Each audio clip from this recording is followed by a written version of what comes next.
Why is it spicy? This thing's just, every time I sit down here, this thing's just like, there we go. Now we got all the right stuff tightened. Does it need a blue chew? Yes. Promo. What the hell is that? Oh, Wawa? Yeah. I saw we had some Wawa in there. We are live in 5. And by 5, I mean right now. Get your feet on your side of the table. He doesn't want him. I'm wearing my big boots. They go where they want. Who's a great big boy? Who's a big boy? Who's a big boy? Who's a good boy? Okay. Hold on, let me make it the posts.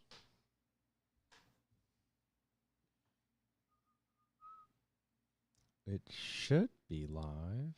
I'm watching it.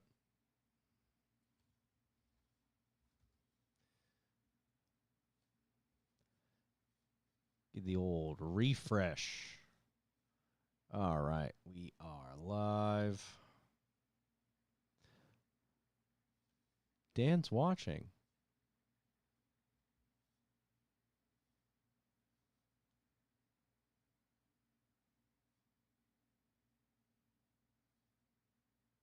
Hello, Mr. Carteropoli. Oh, good. Great. Grand. Fast as loose. Wonderful. Conspiracy theories are us.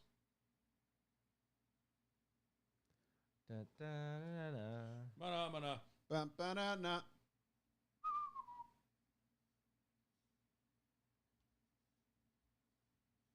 We need to sponsor Brad more so he invites us to driving days. Did you see that? Yeah. We had the Apex and I think Apex and Bone Steel guys out. What are we, nothing to him? Yes. Well, I get it. Dag nabbit. Okay, what's up, Relum Devek? Look at these cootie queens, dude. Who you calling a cootie queen, you lint liquor? Pickle, you kumquat. How we doing on levels? Up. Down. You want more in yours? How's that? That's perfect. Down. How's that? Gooder. Mo better? Mo Mambo. More money, more problem. Ladies and gentlemen, Mambo number Mambo 5. number 5. Where were we? Where were we? I would love to hear the first 4, to be honest. Where were we at Pocono? Where we heard Mambo 1 through Oh, 4. No, the guy. How's that, actually, Carteropoli? Is that better? Kyle. Oh, wait, that's Professor. Kyle, I hate to be that guy. Can I actually go down a click? Oh, my fucking Yeah, God. same. I feel like you turned I mine feel like back you up. turned everything back up. Like mine was. I turned the volumes up for Oh, them. Okay. Yeah. Then that's turn me much better. down. That is much better. I'm good now. You guys are fucking annoying. Oh, man, I could punch an infant right now and I wouldn't even care. How's that? Better. Okay. Gooder. Mo better. Mo Mambo? Mambo. All right. No, what was it? Pocono, the stage. Ladies and gentlemen, Mambo number 5. Every Every time. fucking time. All right. Let's do this. Hold on, I'm making a post. All right, you're fine. Go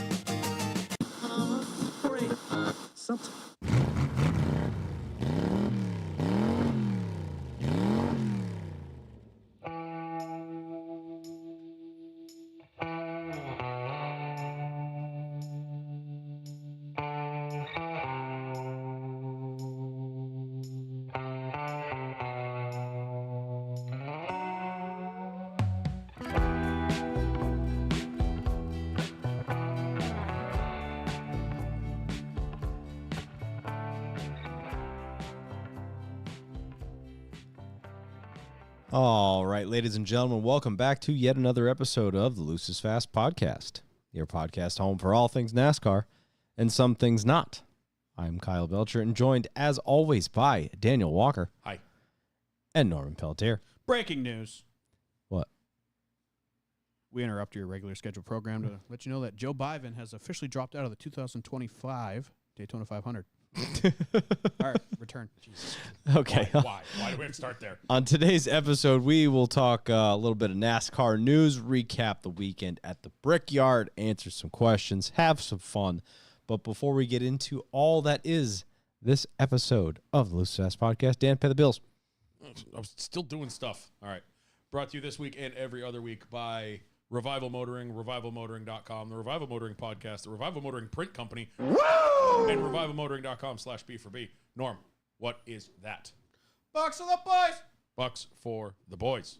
That is our value for value system where you give us money so we can continue putting this mediocre show on every week with all these nice big lights and these cameras and one camera. Yep. There's actually another one, but I don't know why we don't use it. Be funny to have two of them have like a foot cam going for extra money. You see you guys playing footsies all night. Doing good right now. Doing all right. You're doing all right. But yes, so if we are worth anything to you, anything at all, go donate. Revivalmotoring.com/B4B. You can pick a recurring donation of $2, $5, $10, or $20 a month, or a combination of those to make whatever you like. Or you can make a one-time donation. That would be on PayPal.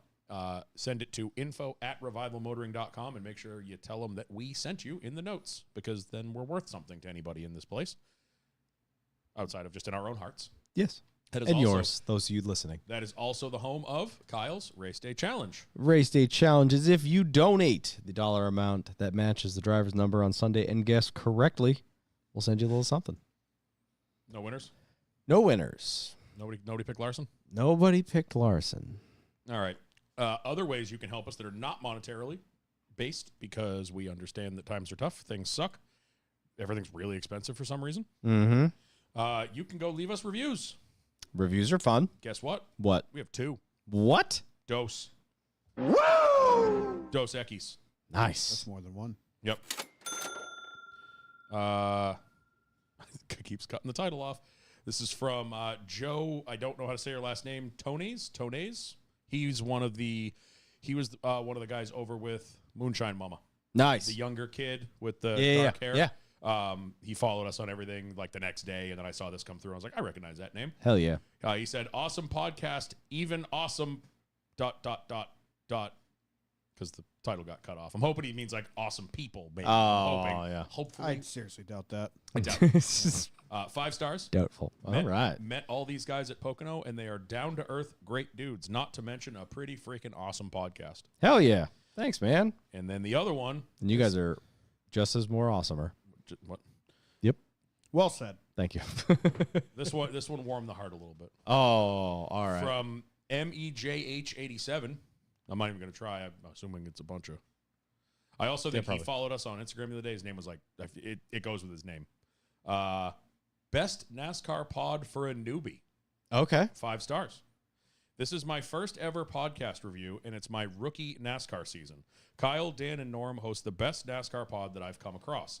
It's like listening to your buddies talk about a sport that they love. It's extremely accessible for a new fan. Keep up the excellent work. That's awesome. We like to hear that. Thank you so much, man. Well said as well. That's great. Thank you very, very much. And welcome to the team. Yeah. We try to keep things loose. Simple. You know? Our podcast is an 8 out of 10. That review was a 10 out of 10, my friend. 8's a little much. 8's high. Well, he gave us high praise, dude. 8's aggressive. We're technically at 9.8. It's perfectly average, all right? It's perfectly average. The 4.9? Well, it's a grower. It's typically pretty warm in here. I was in the pool. Thank you, You both. don't even have a pool anymore. You can't make that excuse. No, I don't. I was in the ocean. Yeah.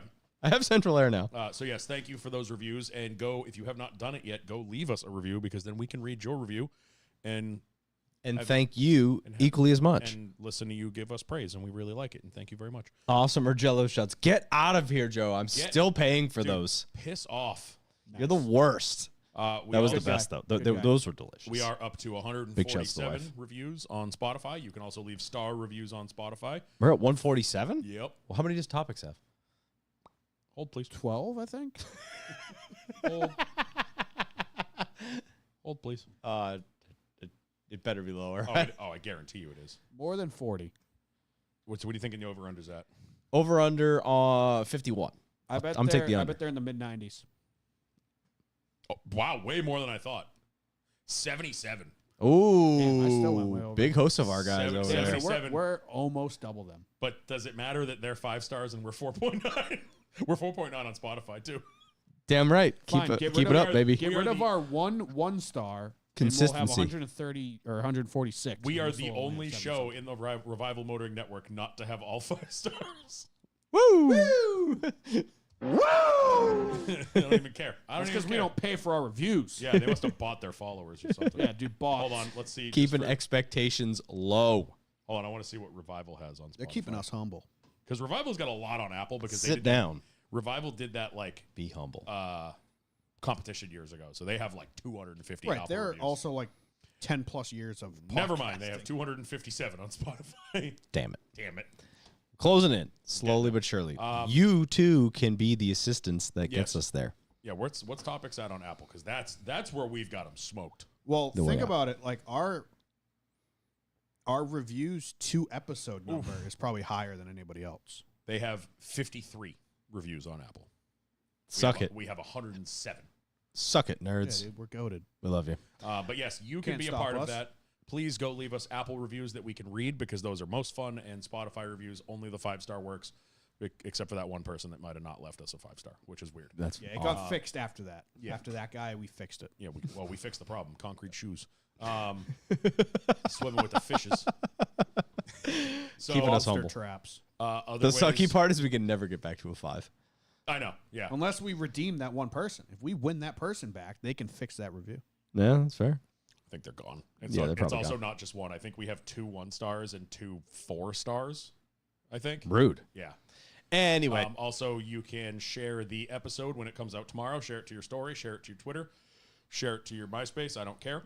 That way, that'd be awesome. maybe you can find. put us in the top 8. Yeah, maybe somebody will find us that you're friends with. It'll be like, what's this NASCAR stuff? And then poof, we have another listener to leave us a review, and we can just keep climbing the ladder. That's right. Leave us a review and let us know what song was last on your MySpace page. Dude, I don't remember that. Mine was definitely Family Reunion by Blink-182. True. Maybe this week Norm will have power when he gets home, so we can actually have an episode graphic Did we not to go last with the week? show. No, we did. You gave it to us the next afternoon. Oh, yeah, remember? look how basic that thing is. Dude, 167 looking basic out there. Nope. Yeah. Anyway, all right, callbacks. Quick callback to the TV ratings as we do. Pocono earned 2.391 million average viewers, which is down 15%. Yeah, I saw that graphic. Yeesh. It was one of the lower Pocono races in the last like 10 years. Because everyone was there. That included some Monday races. I was like, yeesh. But Everyone was there. That's why. you know what? I'm at the point now, like we've talked about not doing the TV ratings next year because it's going to be so screwed up. I just want to like, in callbacks, I want to talk about the crowds because I feel like the at-track experience is going up. I like that. I feel like Crowd rating. I feel like looking at the last, when we started this 3 years ago to where we are now, how many races in this year have said they're sold out? Which we know that doesn't always mean sold out, but like Indy was. Indy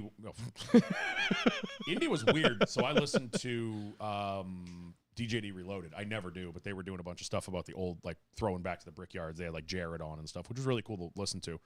They had what's his name, Doug Bowles, I think, the Indy president. He said that they were ecstatic with ticket sales. They sold like 70,000. Mm-hmm. But the problem is Indy holds 350. Yeah. Or 300, 350. They hold I think it's the small, biggest sporting venue in the world in terms of seats. Pretty damn close, doesn't it? I thought I read something years ago that like during the Indy 500, Speedway, Indiana becomes like the second biggest city in the state because so many people are there. Yeah. So obviously they brought up something I was listening to today. They brought up, if Bristol's not sold out, it looks like it's empty, even though there still could be 95,000 people in How there. many people does Bristol hold? 110, I think. 146. I was way off. Whoa. So they could So have almost all of our listeners. So they could have 100,000 people in there, and the place will still look empty, or not empty, but it'll still look weird. If you take our reviews and multiply it by 1,000, Maybe. we sold out. So, like, I thought the crowd at Indy was good, and they just spread them out so much. But like, Well, yeah. unless it's a sellout, that place is going to look weird. Yeah. But look at Pocono last week; that was insane. The amount of people there was the freaking. We said it. I don't even know if we brought it up last week. When we pulled in there on Thursday night, we've never seen the infield that busy on Thursday night. It looked Nuts. like it looked when me and Steph rolled in at 6 o'clock. It looked like we were pulling the camper in on Saturday night. I was like, "What? There's so many people here." And when we were leaving Monday morning, it was still Right. jammed. I Still think that was jammed. the craziest part. Yeah, still packed. The stands, even with the traffic issues, by the time the race got like half over, I looked up at the stands from the camper and I was like, "Holy shit! There is not an empty seat over there." And No. they cooking, Nuts. dude. They straight cooking. Yeah. Up there. So I think looking at the at track, like Loudon's been looking a little more full every year for the last since I'm going back since we started this. Yeah. Mm-hmm. COTA was packed. Obviously, Daytona is Daytona. That's always going to be packed. But like you're seeing really strong crowds, and I think the at-track experience is almost swinging back to what we talk about we missed when we were kids. Yeah. I feel like there's more to do at the track. The fan zones, I mean, we've been to 4 races this year. We didn't really do Daytona very much because it was just so big. There was a fan zone every other grandstand, so it was like we might have missed something. But COTA's fan zone was ridiculous. Loudon is pretty much what it always has been, but it felt bigger this year. It felt like there was more stuff down in that parking lot. Yeah. You know, like they had the campers and all that stuff. And then Pocono kind of felt the same. There was that whole extra parking lot with all the carnival rides and stuff. Like, that's good. I think this sport thrives when more people go see it live because then that's how you get people into it. 100%. It is so hard to get people into the sport watching it on TV, but you bring them to a race, half the time they're like, dude, that was sick. Like, I'm going to watch it next week. Yep. They may not become lifelong fans, but when it comes around the next year, I'm going with you. That was awesome last year. And then you just slow burn. That's how it grows. So I'm not worried about low TV ratings for Pocono. I mean, it is what it is. Yeah, for sure. All right, we'll get into the wonderful segment.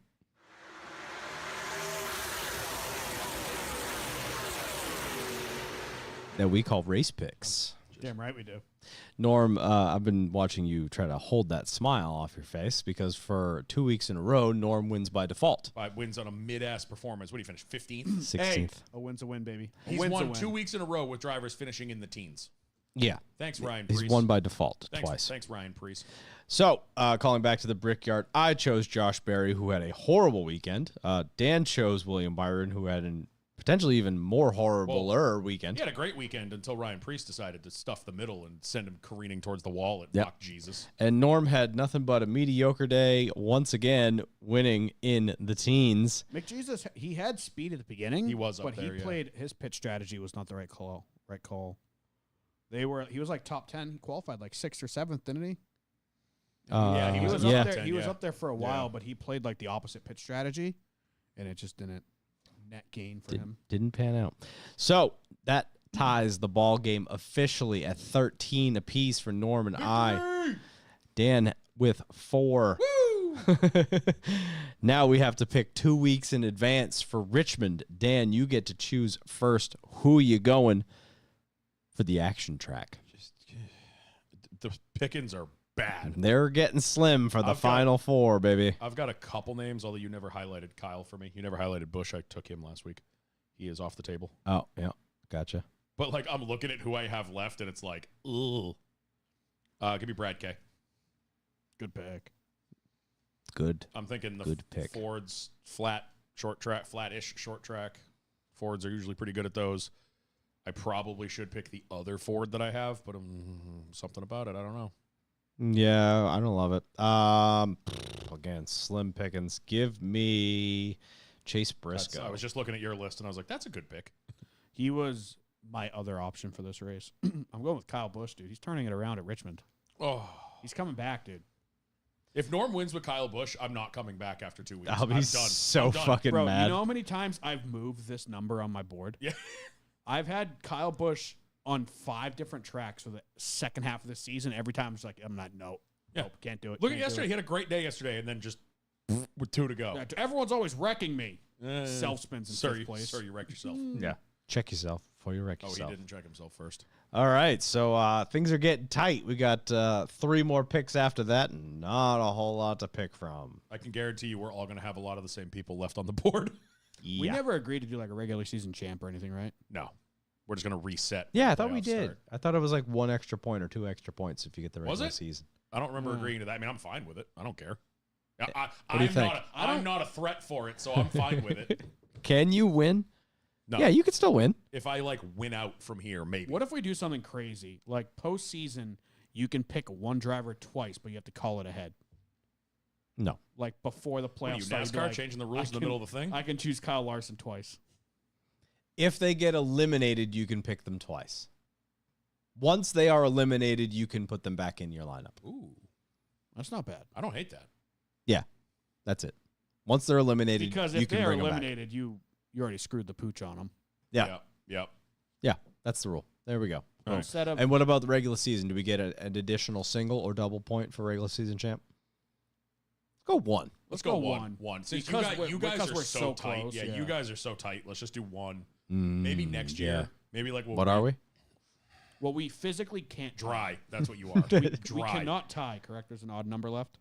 No, 4 left. Oh, there's 4 left, so we could technically tie. So then you each get a half a point. Really fuck. Well, then I there's no think the point to give either one of tiebreaker- us a point, The tiebreaker is going to have to go to Wins. who has the most wins, which I think is Kyle. which is me.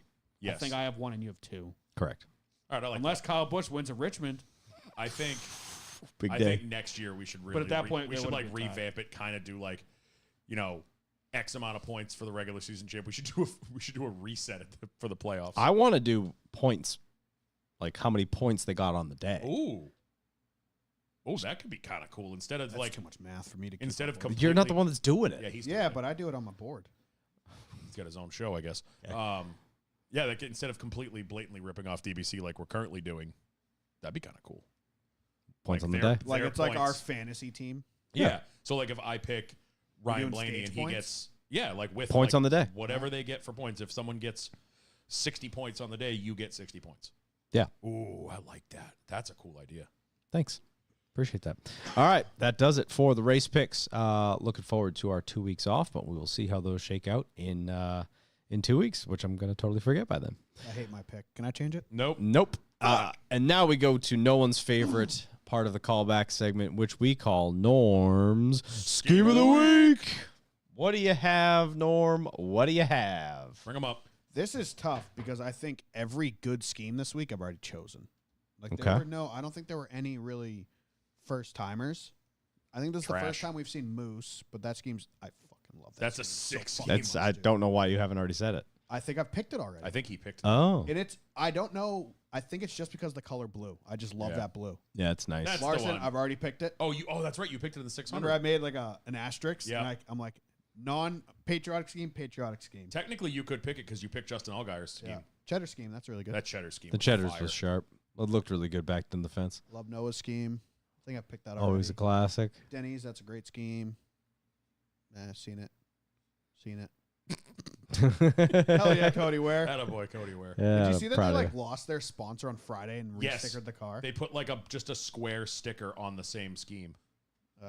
Horrible. What was that? Oh, ugh. What is ream. that ATP logo, by the way? It's so Change bad. the fucking colors. Yeah. It's I really like This that scheme thing. slapped. That thing was sick. Draver. I made a great. He made a joke. great you- joke in that Discord. was very Yeah, good. it What was it again? You They- have to be on the Discord to know about it. yeah. Oh, okay. Yeah, you should probably join Well, the the scheme Discord. wasn't bad. I just like I It don't. was, they've love done it. better. It was a Yeah. very mid Air Force scheme. They've done some really good Air Force schemes. That was just How ho hum. cool of you to say mid. All cap. Are you on the Kevin Harvick podcast? And Yes. doing Yeah. key words of the Yeah, week? there's the words. There's the word The of the week. circle again. Titan was meh. Hold on. The Titan scheme. Was he sponsored by 2 different companies called Titan? Oh. It says Titan truck. Because this is Titan Insurance? Truck something. And says then truck on the ins. hood, it was like Titan Defense Arms or something. Maybe it's one company that does a bunch of weird because stuff. it's a completely different logo, but it's also I don't Titan. know. 34 Horizon, good scheme. I really 38, like that. very good Trans Am. I like that scheme. The logo's come out 10 times bigger. Love that scheme. I think I've already picked it. You have picked it. They actually had a whole Kleenex It wasn't car. the worst, but I kept seeing this and thinking it was Larson's car. Yes, I agree. I had the same thing. The blue and orange was messing Every with me. time, I think it was end of stage 1 or something, and Larson Dying was over here. racing Yeah, Denny. you all right? Yeah, something caught my throat. Larson was racing Oh, Denny yeah? for the stage, Won't be and me. they were right behind the 47, and I kept thinking Larson won't passed Denny. reach the throat. Yeah, 66 such is a the good stock effort. looking that scheme. is such a like NASCAR '98 Beautiful. stock scheme. Beautiful. I actually I don't know if you saw the details on that. That was Jimmy's daughters. Yeah. They just let That was them, cool. like doodle. Did you see on the back quarter? It has their dog, who's like his name's like Captain Meatball or something. Yeah. I was like, that's so good. That's awesome. And that's it. That's really it. I mean, there What are you giving it to, Norm? hell, give it to the 21 car. Yeah, I think. Oh, wow. The only thing Harrison Burton will win this year. What was it? The Draver? Yeah. 21 Draver scheme gets Norm's scheme of the week. Why am I getting booed in the YouTube chat? Existing, I think. Well, I know I said Yeah. Chastain sucks, so Breathing. that's why Joe's booing at me. I don't know why Kevin's booing at me. He's a follower. Yeah, he is. Dan, boo. Unless it's the rules in iRacing, then he doesn't follow them. Hey, officer. Yeah. Officer. He's right over here. Go get him. Go get him. All right, that does it for our callbacks, and this is the segment in which is some things not part of our show, in which we call Off Track. Dan, what do you got for the folks? I brought a fan. You did bring a fan. It's so nice in here. It's his It only is quite fan on nice. the podcast. my only fan. Nice. Nice. Well done. Well played. Well played. Pretty standard, nothing going on summer weekend for me. Those are the best. Went up to the lake on I feel like those don't Saturday. exist. Well, the last couple weeks have been so fucking like Loudon, then a week, a couple weeks, then it was Pocono, or there was the 4th, then it was the Pocono. It was like we were home Friday night. And I was like, I'm so happy to sleep in our own bed tonight. Mm-hmm. And then we fell asleep on the couch till 6 o'clock in the morning. Yeah, that sounds about right. We woke up and like looked at each other, and it was daylight. And we're like, shit. But went up to camp Saturday. Completely thought I was invincible from the slightly cloudy day. Smoked myself. Nice. No sunscreen. Thought I was fine. Not fine. Got back to the lake. I was like, that's a little warm, but I'm all right. You've bronzed up pretty well. We decided to go home that night instead of staying. We were kind of in between it. Driving home, I'm like, yeah, it's a little warm, but I'm all right. I got home and like looked in the mirror and I was like, oh no, like it had finally set in. Like, Yeah. It's not terrible, but Not too bad. this is worse in the chest area. Show Let me us. see. No. No, bottom up. I thought. This was, yeah. I thought this was your only Crispy. Yeah, it's finally starting to not hurt. Like it hasn't been that bad, but it's that like every now and then like Frankie brushed it the other night on the couch and I was like, son of a bit with the coarse pads. Oh, yeah. I was like, oh, I almost hit the ceiling. Yeah, hadn't played golf in like 2 weeks because we had been so busy with the 4th and Pocono and shit. So it was good to get back out a couple times this weekend. And now we are back into pack panic mode because this week is going to be ridiculous. We are going to, when you're listening to this, it'll be tonight, but tomorrow night we're going to Blink at Fenway. And then Thursday we leave for Germany. So Yeah. that'll be, I'm looking forward to it. It's going to be fun. Yeah, I'm looking It's forward to gonna the updates. Yeah, it's going to be a good time. Keep us posted. Going to be an interesting time to go to like when we went to Scotland, obviously everyone speaks English, so it's like not that bad. Paris was a little bit of a struggle. I am terrified of Germany. Yeah. Like it's going to be interesting. Yeah. But I'm looking forward to it. Good to, That's like always been one of my biggest fears about traveling yeah. is like the language barrier. Paris wasn't too bad because most of the people like spoke, like if you went to a restaurant, the waiter spoke like broken English, like you could communicate with each other. Carter Opley, the Germans have always been a very comforting people. Hey, Yeah, Jet very Daily, welcoming. thanks for finally subscribing to our YouTube channel. Wow, Jet. You Took a suck. little while. He was Nice. Notice it was But that's only gonna be after fun. we mentioned Dan's OnlyFans. It was Jet, weird. subscribe. I feel like the viewers should have comment, and shut up. subscribe. But yeah, so looking forward to that. Just international flight, always kind of, you're always like, Yeah, it's a lot. and I've been tracking my flight for the last 2 weeks because it leaves Boston every night. It has not left on time once in 2 weeks. Like it's an 8:05 flight, I think. Well, they've been going through some shit. for 2 weeks now. Like even That's before okay. this Well, they've been Microsoft preparing thing. for some shit. Yeah, every night there's some nights it leaves at like 11 o'clock, and I'm like, we're sitting in that fucking airport from like 5 o'clock to 11 o'clock. I'm a snap. Jesus. Yeah. Well, So prayers. Well, I'm not on the flight, so you'll be okay. true. Norm, what do you got for the folks? Hi. I went to the movies on Friday. I saw Twisters. Yeah. It was very good. I enjoyed it. Yeah. Very lovely movie I experience. forgot that came out. Yeah, it came out the 19th. It came out on Friday. Yeah, Yeah. like it just came out. I got out of work and I texted my sister and I was like, "You want to go see Twisters?" And she's like, "Yes." When does it come out? I was like, "Right now." You want to go? She's like, "Yeah." So I went and saw it. It was very enjoyable. I enjoyed it. What is your go-to movie theater snack? Do you bring your own? Do you buy No, stuff I there? buy popcorn because I'm a popcorn slut and a soda. Same. Do you butter it yourself?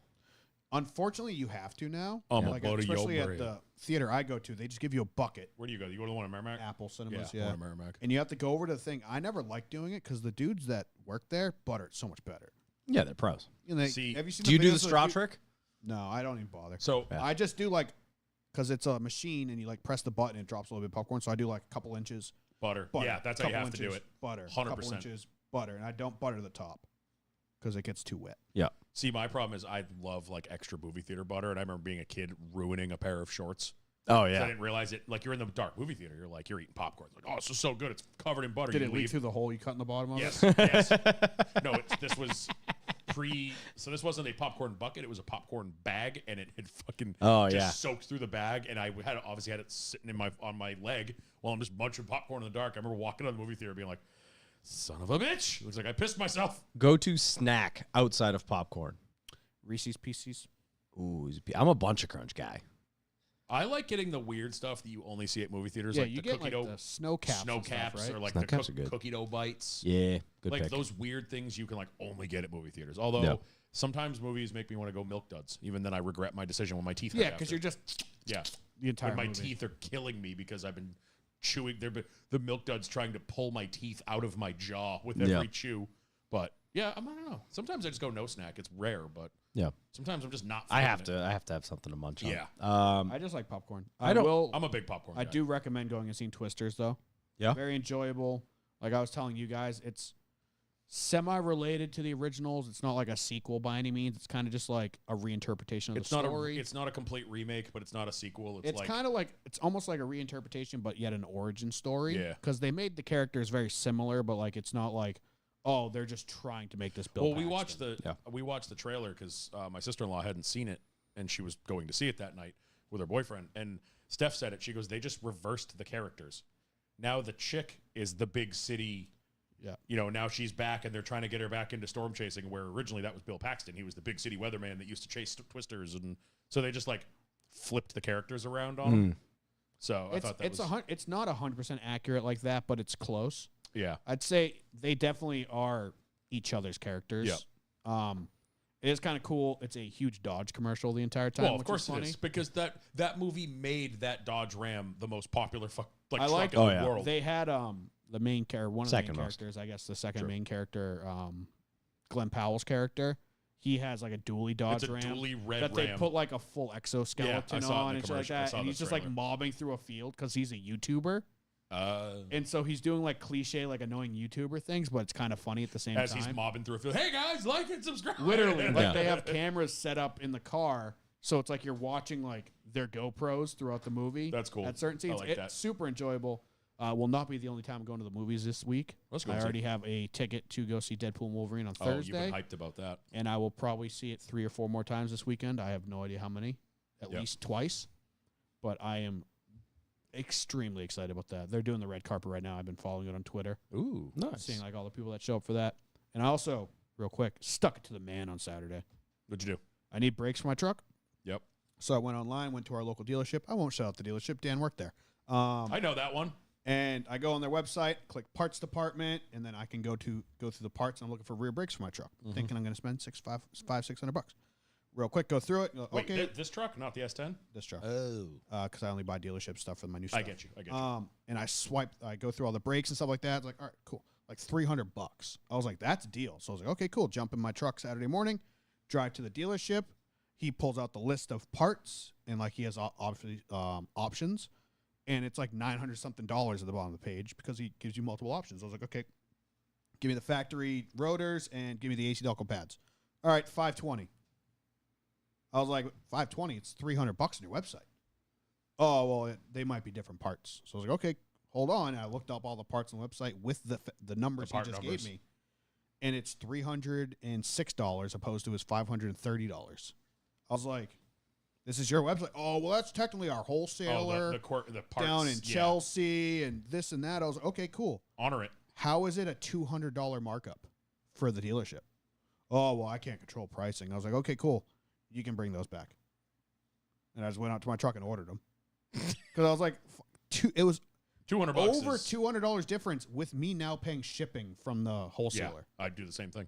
I was like, get fucked, dude. Yeah, I'd be doing the I'm same like, this thing. So did you order it online, then walk back inside and pick them up? It wouldn't let me. It Oh, said that would have been so It had a local pickup option, but I think it didn't let me, like, because if you buy them from like Chevy.com, you can choose your dealership, much like if you're going to like Walmart.com. I did that with my But tonneau on cover. this, local pickup was their Chelsea distributor or the one on Brown I think Ave. it was Chelsea. There's the one on Brown Ave too. I think it was further. Oh, okay. I don't think it was Brown Ave. He was saying it was farther because they shipped out like. I would have stayed in the dealership and just ordered it right in front of them. Like, okay, cool. Yeah, That's unfortunately, I was gonna do it, and it was like $5 for local pickup, and I was gonna be like, "You can bring those back out," but it wasn't an option like that. So I was just like, "Fuck!" Like I was planning on doing them Saturday, just bang them out real quick because no one was at my shop. So I'd like be able to back my truck right into the shop and bang them out. But now I have to wait. Nah, that's all right. Rip. But I stuck it to the man. I saved $200. I really don't have much. Did stuff around the house, cleaned the garage. You had some strangers in your house. Yep. The guys from Can I Beat were up for the weekend. Christian was there. I do remember. I mean, I've followed him for years because of Yeah, the yeah. Can I Beat stuff. So they were going to what? They were going to the Half Heart show. Yeah, The that's who it was. Roadrunner? I would have. There's no way I would have guessed that. Thank you. I remember his story from. Yeah, that so night. they came in Friday. We went out in Seaport in Boston, took them out to dinner. Well, they paid for us, which was super nice of them.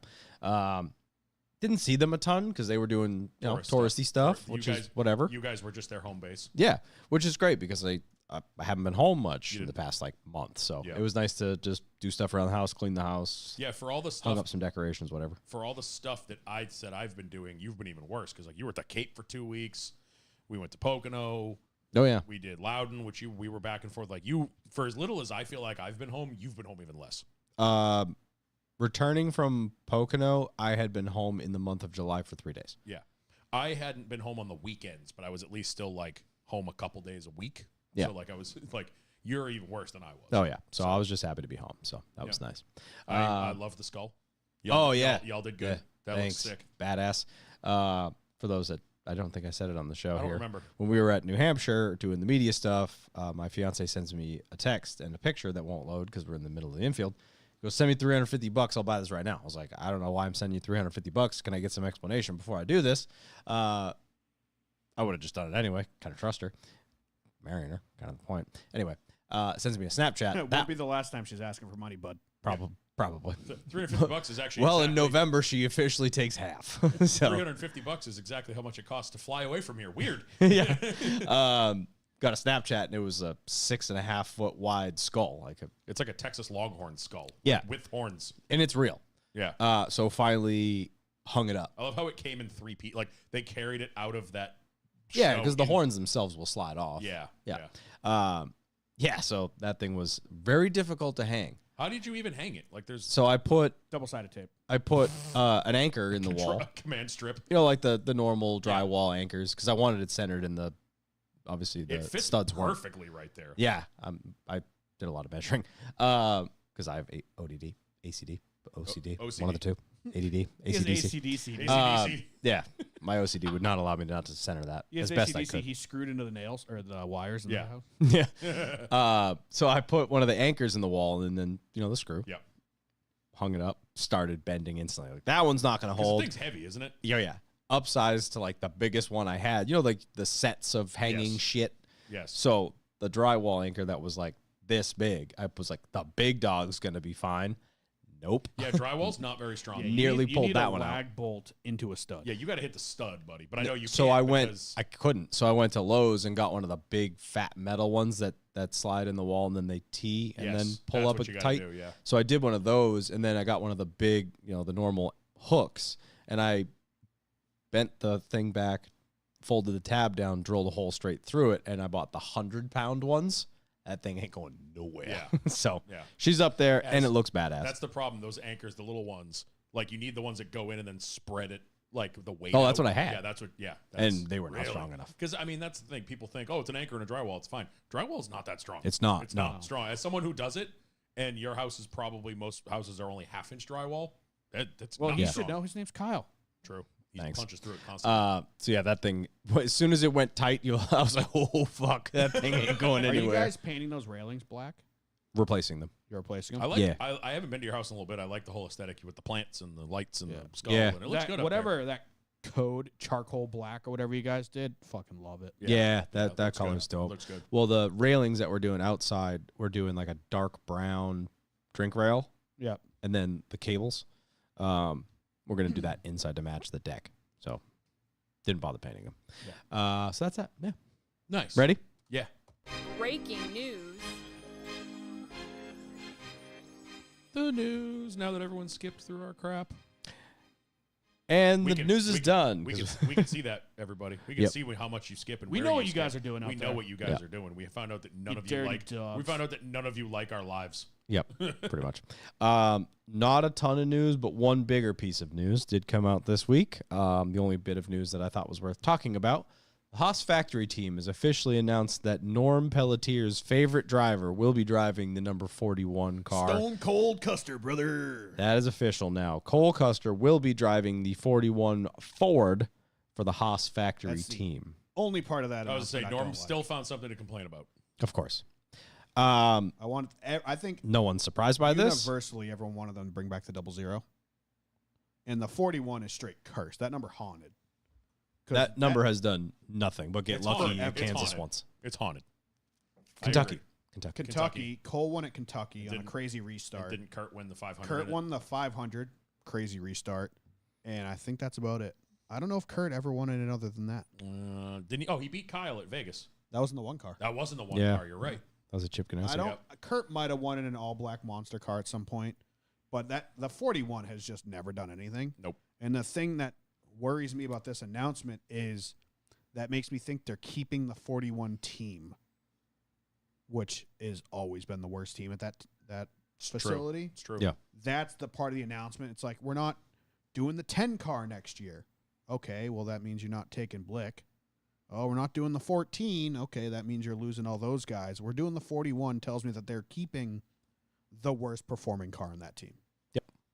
Which scares me, but they did announce they are straight up aligning with RFK. Yeah, Yes. it's an open Open book alliance, which is good. Which I said a couple weeks ago that was the role or the route I would have preferred them take with this charter is do what Herbst is supposedly doing, buying a charter, aka or for Cole, he already owned that charter with Haas, and bring it to a pre-existing team. RFK was my number one go-to, and just, hey, we're bringing the sponsorship, we're bringing the charter, you give us a car to drive, pretty much.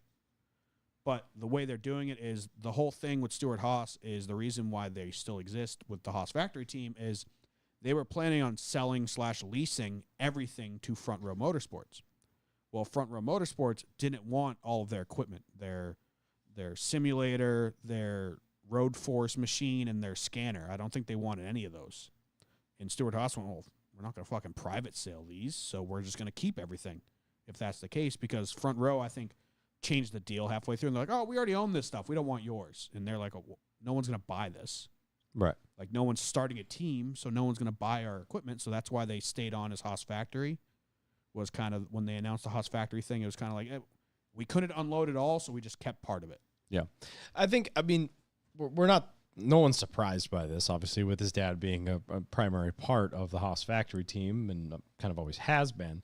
My worry is like, what are they actually going to do? Right. You know, the one car team never lights the world on fire. It's been a very long time since Hey, he that took my happened. Sang. It's been a very long time since we've seen a one car team do a lot. Maybe Furniture Row last time. We've Pretty seen much. a one car team do much. Yeah, sure. JTG has the Daytona 500, but at best they have flashes of decency at best. Yeah. So I mean, I think a lot of people need to keep their expectations realistic. I think it's great that Custer gets another opportunity. I think he has definitely earned it since going down, putting on a show. I think he's earned the chance to come back up again. It worries me that he's going, like you said, going back to the same team per se. Yeah. If it is the exact same team with that same group that he failed miserably with last time, Yeah. and now he's going to have less resources, less data from other teams. Is No RFK going to Kevin really? Harvick. Yeah. Is RFK going to give them that much? I mean, Rick Ware has seen flashes of betterness, but Justin Haley's all over the place. Sometimes he's in the top 10. You're like, holy shit. And other times it's like 38th. You're like, all right. Yeah. Makes He's sense. 29th, I think, in points right now. Like, better. It's good for but Rick not, Ware, but it's not but good. not good. Yeah. I think, You know, yeah, are we going to see Cole Custer be like, oh, he's running great, 27th in points? Like, sick. Yeah. I think the one bright side for him, the one difference is I feel like this is going to be more like a Furniture Row, JGR, Wood Brothers, Penske relationship than I think some of these other partnerships are. I mean, Rick Ware is out of their garage, but I think Rick Ware still pretty much does all their own shit. Plus, Rick Ware, we've said it before, especially with Spire, when you have rotating drivers in that second seat, it almost hurts both cars. Agree. It's true. Where Rick Ware, I think the biggest thing they need to do next year is put somebody in that 15 full-time, whether it's Cody Ware, Ty Dillon, I don't give a shit. But they need somebody in that car full-time to help. Do you not give a shit? That might be extreme. They need somebody in that car full time. Priest. Put Kaz Gralla in it. Preferably not. Kaz Cody Gralla Ware. has done great in that car. Put He Kaz has. in He's it done full time. okay. He has. Put Ryan they- Priest in that car. They need a full time guy in that car. Like I said with Spire a couple years ago. Yeah. That's where the other half of this. Well, this was actual news, but then all the rumors started swirling about the Xfinity team. Yeah. There's a lot of rumors. People saying it's just not confirmed yet, but it's pretty much a done deal that Deegan will be in one of the Xfinity cars. And I know our resident Priest expert, Corey, has said that he's heard Priest might be getting in one of the I other think he ones. heard that from us because we've said that. We've from said the it What I couple think times, would be yeah. a really good thing for them to do, and probably the smart thing to do, is someone that they can develop, i.e. Deegan, if that's what they want to do, and a veteran. They can't put someone new in that car and then someone new in that other car. I think, and Priest has done really well in the Xfinity cars when he's gotten in those Joe Gibbs cars. I mean, he's won like 2 of his 4 starts or whatever in the Joe Gibbs cars. Yeah. And the Stewart Haas cars, obviously they're doing pretty good, 2 in a row. Like, Yeah. My They're not any concern slouch. is what does she bring?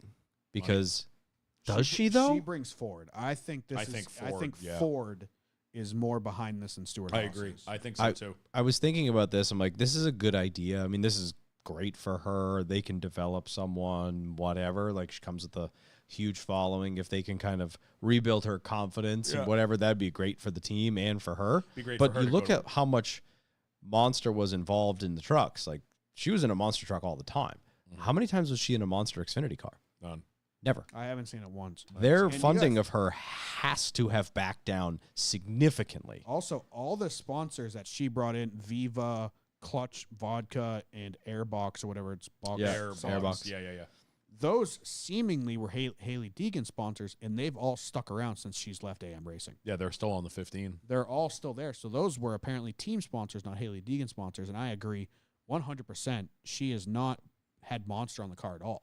If Right. it's on the B pillar, I've missed it. It's been on the pillars, but Yeah. that's We it. haven't, like you said, when she was in trucks, she was in a Monster truck every other damn week. Because she We was have- running over everybody? We haven't seen her in a Monster Xfinity car like a Riley Herbst is. Riley Herbst is Right. in a full-blown Monster car. Right. So So, I mean, we'll see how it shakes out. But if Custer's moving up, I mean, obviously, I pray to God they get a lot of information from RFK, because if he comes back and does another lackluster 2 years in a row, yeah, there's no coming back from that. Right. And that's just, it sucks for him. that's Like, that's he's my gone, concern. He's gone to Xfinity. I'm sure he's having a fucking blast in Xfinity. He goes out and he's competitive every week. He only has 1 win on the season, but he's been leading the points for 3/4 of the season. Yep. He's been super strong. No matter where he goes, they're strong. He's built the 98 program up along with him. I mean, JT, as long as JT, who's Cole Custer's current crew chief, I think he needs to stay in Xfinity.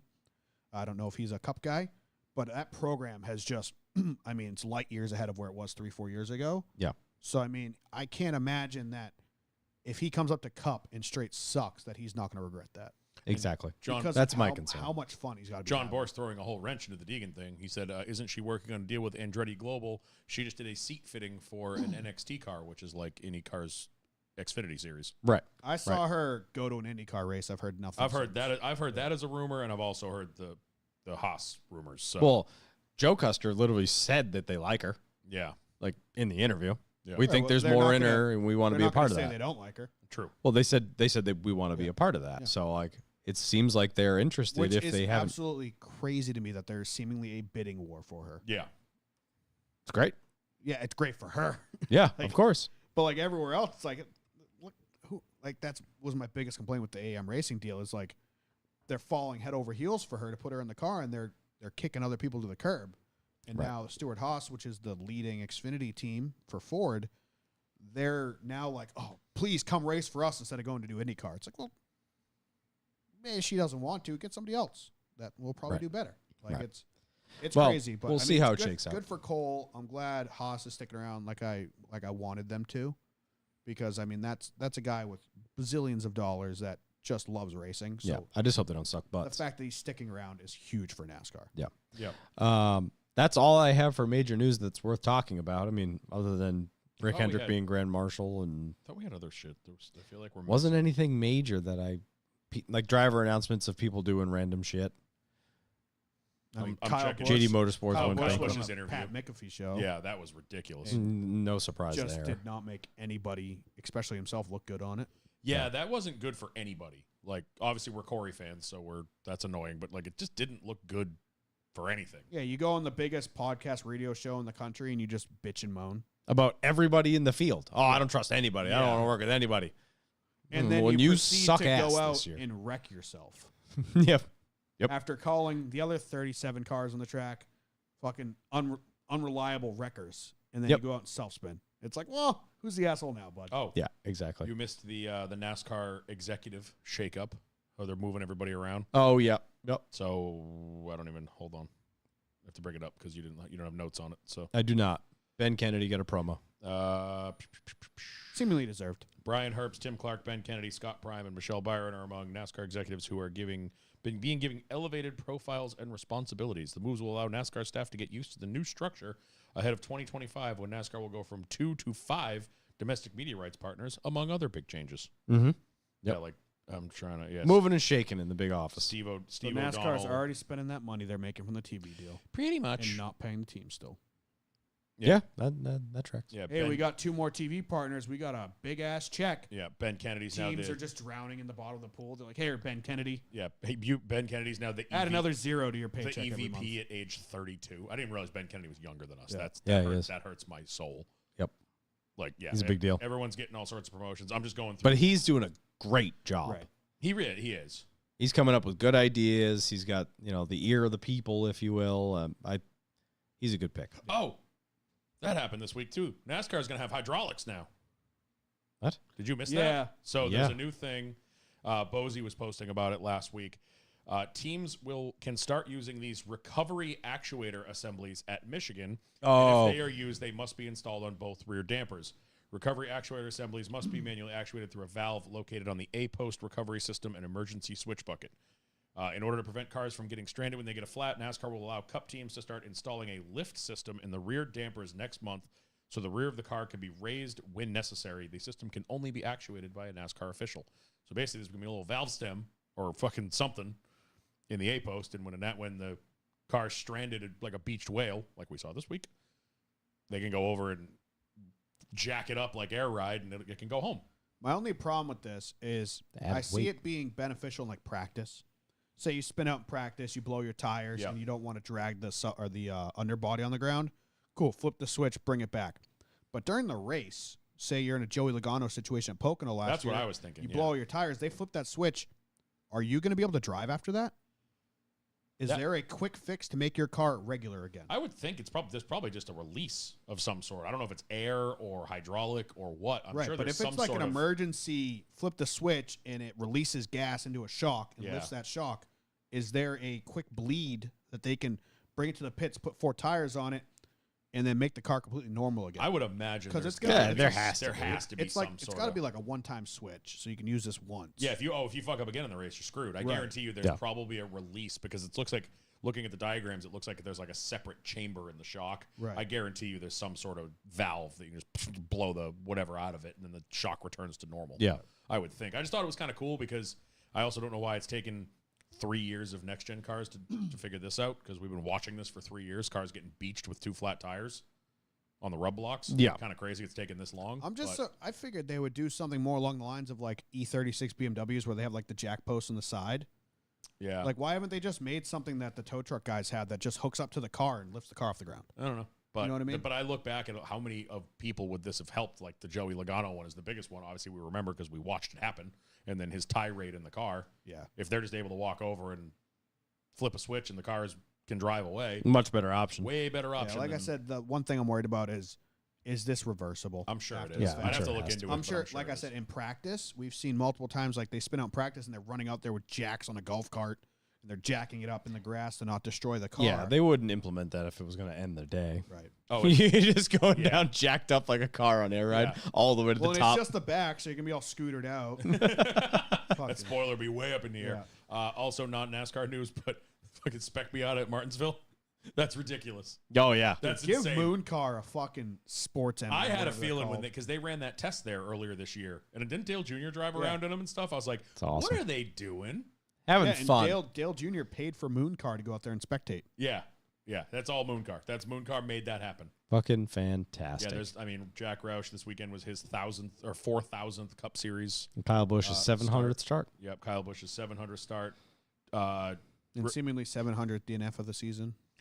Rick Hendrick for his 75th birthday got a really sick car and And a really gun? sick gun. Yeah. Dude, the That custom 1911 gun, is dude. sick. Shoo! But the Hennessy thing is pretty sick too. Wild. Isn't that like Lotus-based thing with Yeah. like a billion horsepower with an LS in it? Yep. Yeah. And a big old 1911 by Jesse James in That's the glove engraved. box. With the with carbon fiber clip. Did you see Yeah. Yeah, that? and it's got like the engraved like Hendrick H on. Oh, it looks sick. Like Fire. Like I win the lottery, I won't buy that. Also, on the subject of Hendrick bling, I posted it last night. Did you see Hendrick's wife, Miss Hendrick? Oh, the The bracelets? fucking She's got- bracelet. Yeah. I remember Charms bracelets were like big when we were younger. Looks like a Pandora It's bracelet. like you get a charm of every time you've been to Disneyland. Yeah. Yeah, Pandora. And it's that, but it's just like, oh, that costs $1 million. It's basically all the what would look like the faces. That's probably light. Yeah. It looks like if you took like the championship rings and the race winning rings and you just took like the face of them That's exactly what it and is. made pendants out of them. And she's got this. That thing's got to weigh fucking. Oh, that's got to be That heavy. thing's got to be heavy as hell. Someone posted, Hendrick posted a picture of it last night, and they're like, Mrs. Hendrick has another charm for her bracelet. And I'm looking at it, and there's like Jeff Gordon champion, Daytona 500 wins, Jimmy Johnson so like every big race win, like Daytona, probably Coke 600, Brickyard. Indy, and then championships, and then there was like a 300th win one that was fucking huge. Yeah, the other Brickyard ones are on there. It and was the sick. bottoms of them were all scratched because she can't lift her There's arm off the ground. there's 3 Gordon Brickyards Yeah. on there. There's Yeah. the Jimmy's got what? He's 2? got 4. 4? Or no, Jeff has 4. Jeff Jeff has has the th- most. No, Right. Jeff has 4. I thought they said on the broadcast yesterday that they have like. Somebody posted a 94 04 14. Maybe you're right. picture. Yep. Yeah, 3. Hold on, let me. Because somebody. Either way, had she's got 4. 9,000 freaking charms on there. Anyway, shall we? Yeah, sure. I'm looking up because now this is bothering me.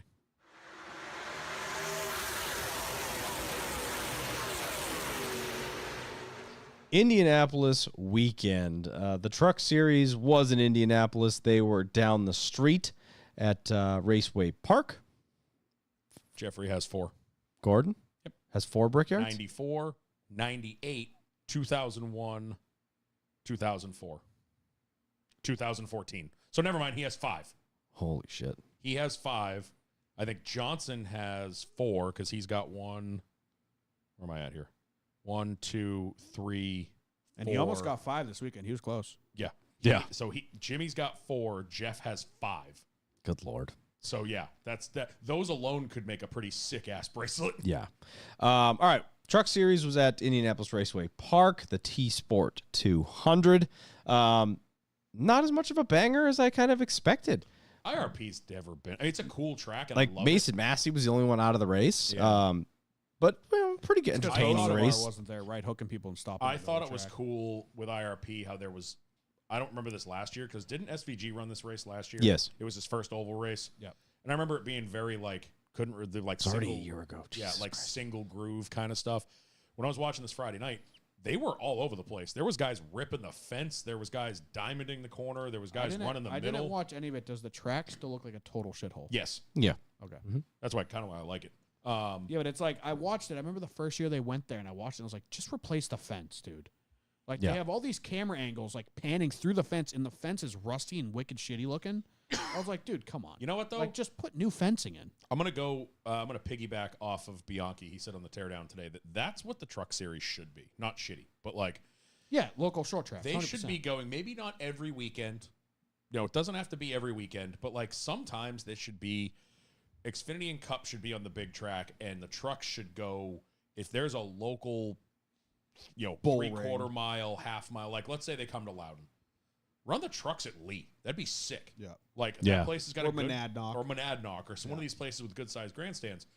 Like a couple times a year, pack out a local short track. Thompson. Like Thompson. Yeah, well, a little far away. Stafford. Thompson's not that nice. But Stafford would be sick, actually. Stafford, I think, is probably the best. Yeah, best local. Short track Stafford local. or Lee, I think, are the Lee's two. nice, but I think Lee only sits like 1,000 people. True. I think Stafford is like the most legit short track. I've never been to Monadnock. I can't haven't speak either. on them.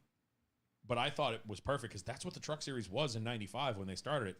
The trucks didn't race at Charlotte and Daytona and Texas, and they raced. They went to like Milwaukee and IRP And that's a places- good way to South spread Boston. spread the love, if you will. Yeah, I you agree. know, I think it'd be cool to do that. gets the name out there more. I also think the Xfinity cars should have been there, but that's besides the point. Why? They put on a great They show. did end though. up putting on a great big race, track. but Yeah. I remember growing up, it was just the Cup was at the Speedway. The other two were always at IRP. Yep. So when I heard that they were doing the big track again, I was like, interesting. Wrong package, but put on a good show. Yeah, I think it was the right package for the right day, though. true. Christian Eckes put on a show for the first 2 stages, but ultimately did lose to Ty Majeski. Weren't too thrilled with each other's existence after the fact. Corey Heim wasn't thrilled with anybody either. And Corey Heim was not too pleased. This is where Majeski needs to be good, though. Oh, well, Like, this is his bread and butter. he blew through the field that last stage. He came from the back in that final stage. I was kind of half paying attention, but it looked like a pretty good race. Yeah, overall pretty like I said, entertaining. I enjoyed Not a whole lot to write home about, aside from some yelling at the end. I enjoyed the multiple grooves. Like you could see them battling, and it was I forget who it was. It wasn't Majeski. It was Sanchez. Sanchez was ripping the top. He looked like Larson and Reddick. He just entered high, stayed high, and he would get these massive runs off the corner. Some guys were staying like middle lane the whole way around. There was guys going really low and diamond in the corner. It was actually really interesting to watch all the different approaches to it. Yeah, for sure. All right, we'll move on to the big track.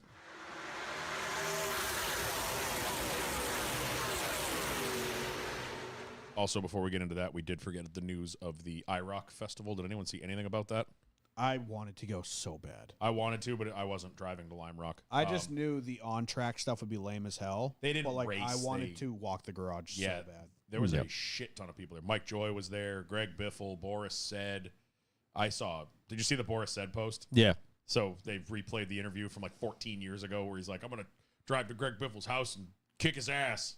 And then they fast forward to them. He walks up to him on the grid and he's like, I'm a little late, but he kind of like jokingly like. No, he said he's like, you must have moved. I couldn't find your house. Yeah, and he jokingly grabs him and starts I punching also love that like Greg Biffle in the Cheez-It fire like suit. a fire suit from like 2005. Yeah. It's like that's the fire suit you chose to wear today. But I thought I saw the pictures. That picture of all the cars on the front stretch at Lime Rock was insane. Like they had shockingly only one IROC. They only had one third gen there. It was the Earnhardt one. The though. Earnhardt It was one. the right one. The Porsche, I forgot they even raced 911s at one point. I didn't even know they did. They had a 911 A there. lot of the second gens, which was Mike Joy's bread and butter. There was a lot of the Crown Royal cars too. Yeah. What are you doing? Getting that out of the way. Oh, there was a lot of the Camera Crown. loves you, Kyle. Show Yeah. some skin. I noticed in the back of that picture there were like 5 or 6 of those Crown Royal. Was it the Firebirds? When that at that point, did they have any of the old Dodges? yes, I think there was one of the Dodge, like the Avenger or the Stratus or whatever they were. Daytonas and stuff. But I just thought I would have loved to have gone, but the week after a road trip to Pocono, I wasn't road tripping four hours. To I wasn't Lime going Rock. anywhere. Like I said, the on-track stuff didn't really entice me because I knew it would just be them running around at like half throttle. Parade laps, yeah. But just to walk that garage, I would have been like, Did you see I the wouldn't know where to look. Evernham's post with the haulers though going out there, just like the car transporters, just full of IROC cars? I was like, this is so. And Please don't crash. And he's just been street testing them at his house. Like he'll just get one and be like, oh, this one's running. I'm gonna go make sure it's running right. And he's ripping around his neighborhood. Shop. Yeah, He has his restoration business, which is what does all those cars. yeah, And that's who everybody calls. yeah.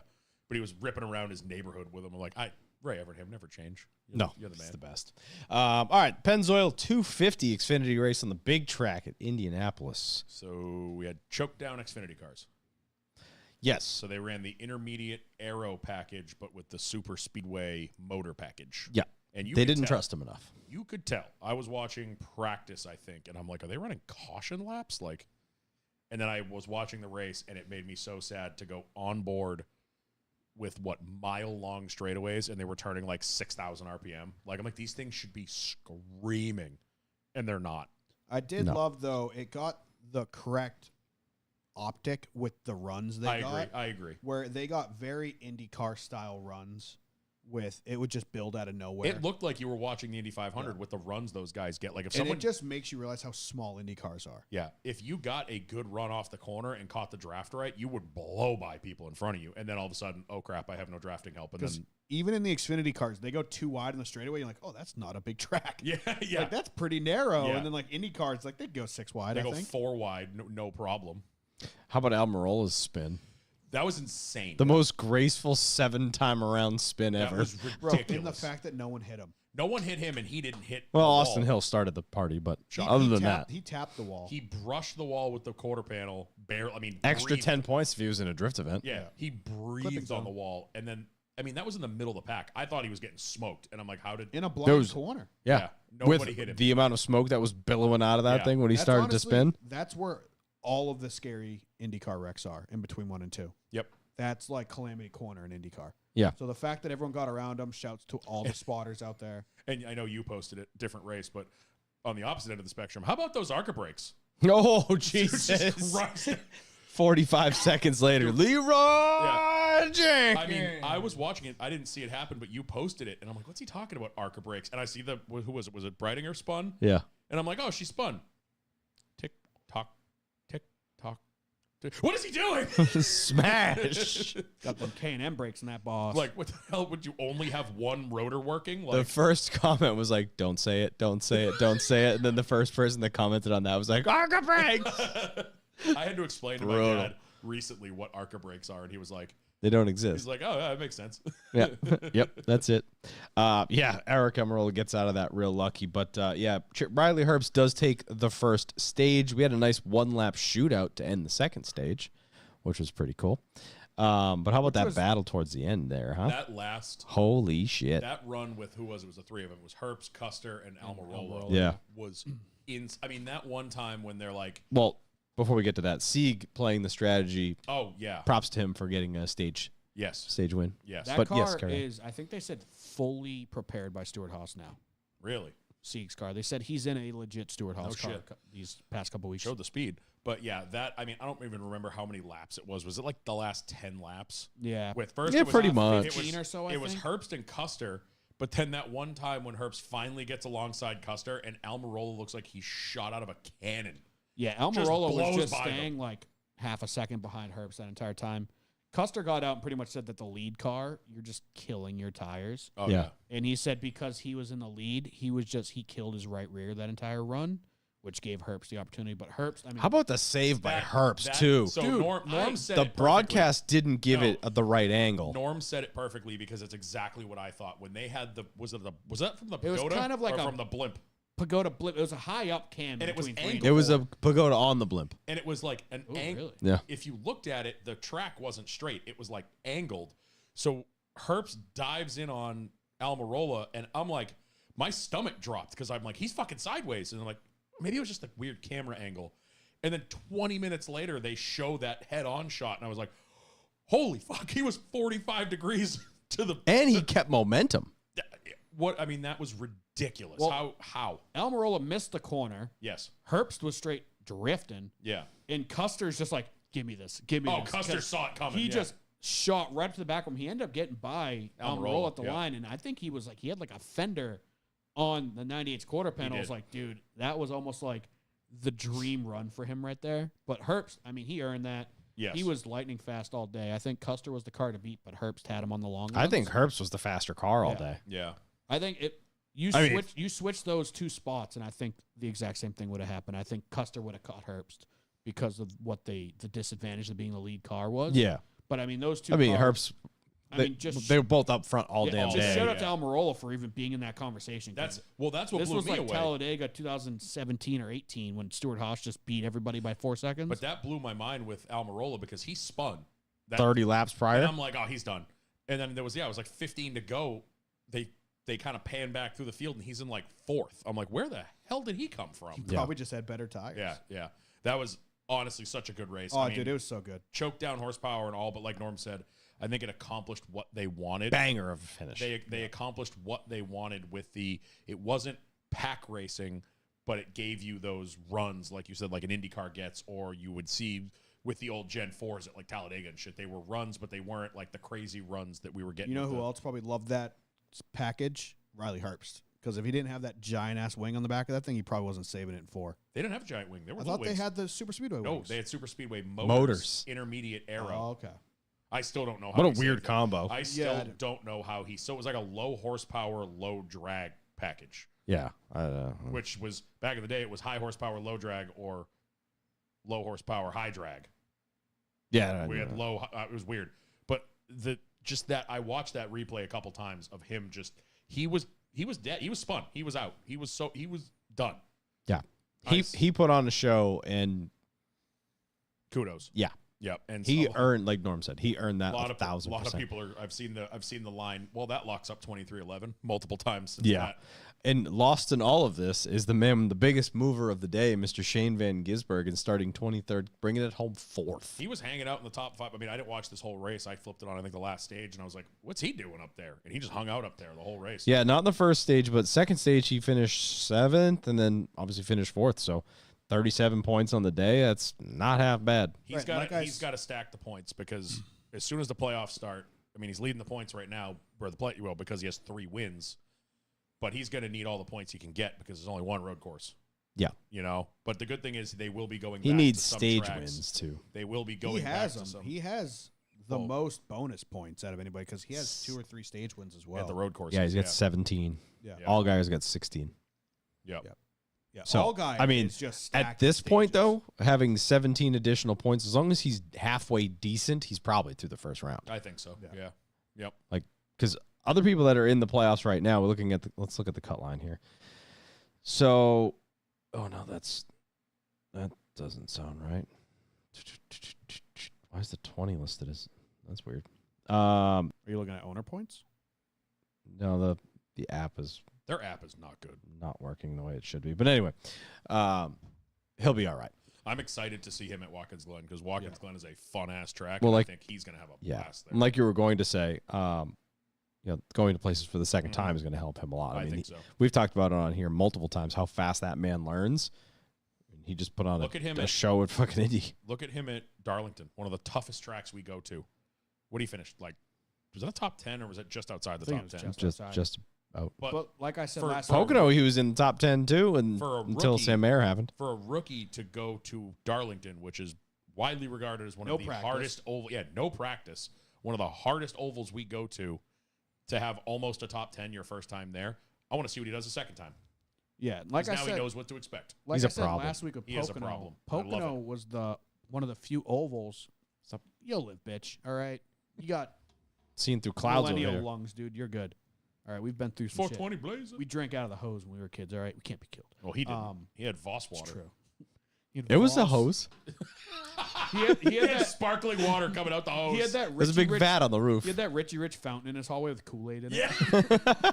You think I was allowed Kool-Aid? The hose was gold Sugar-free plated. Kool-Aid. Yeah. Just a But- gold hose. with- It was actually just water with food coloring in it. yeah, they Gold lied to you. hose. Like I said, at Pocono with SVG, that was one of the few ovals where I expected him to be competitive because it's Pocono's not an oval. it's a oval It's not an built oval. of road course turns. It's triangle. So if he's going to adapt anywhere not quick, built I of road expect it course to be turns. Pocono. Yeah, it is. Isn't Pocono? Oh, these are the 3 best turns in the world. 2 is Indianapolis. 3 is, I want to say, Milwaukee.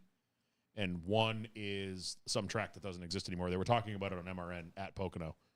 2 is supposed to be modeled after Oh, it's Indy. Coda that I had it confused with. Yeah, Coda. Coda is all the. Yes. I knew Pocono is built off of turns. Coda's but all the Coda's road all courses. the road courses. Yes. Either Turn way. 1 is modeled after Trenton. That one. 2, Indy. 3, Milwaukee. Yes.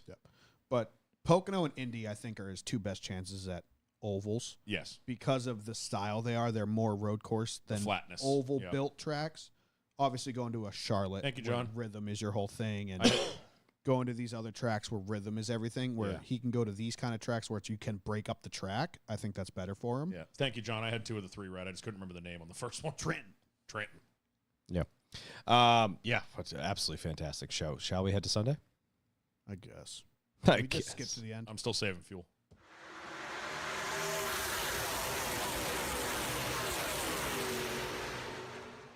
The Brickyard 400 returns. And as you just heard, all the cars went by in single file and could not pass each other. I don't care. It was still better than the road course. Oh yeah, dude. Last year's road course was a low bar. I'm so happy they're back at the oval. I don't Yeah. give a shit if one car leads all 160 laps and they stay in a line the whole time. You know, It belongs on the oval. I think we chatted about this briefly prior. It's exactly what I expected it to be. 100% what I expected. There's a little bit of strategy. Something happens towards the end. You get some fiery restarts. Every restart there is always going to be a banger, pretty much. If you give them the green flag time, it's going to be pretty strung out runs, pit strategy. We said this was going to be very much like Pocono, and it was.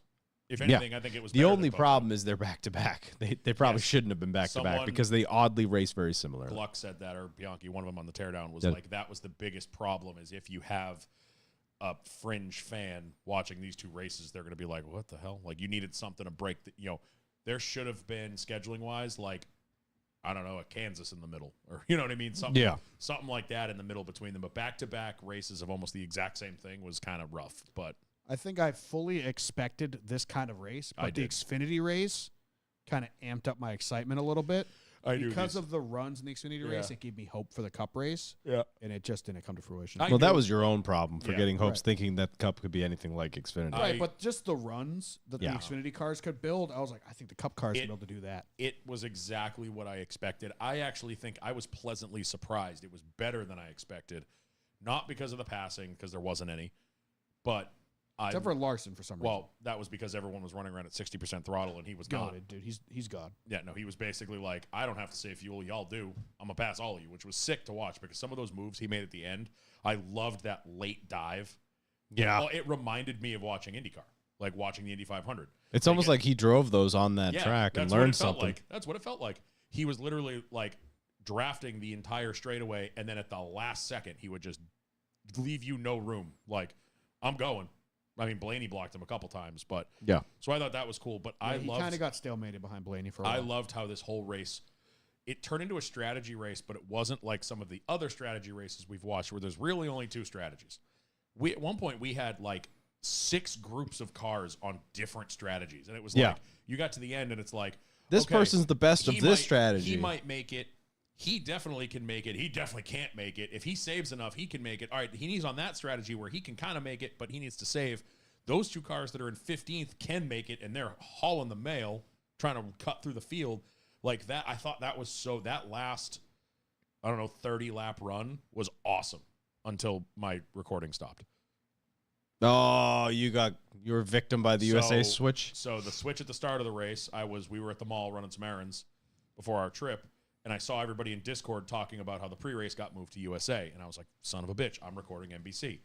So thank God for technology. I had the Xfinity app on my phone, so I hit the record for like USA till like 6 o'clock, thinking in case they stay there. And I was under the impression that I would get home in time to catch up to live.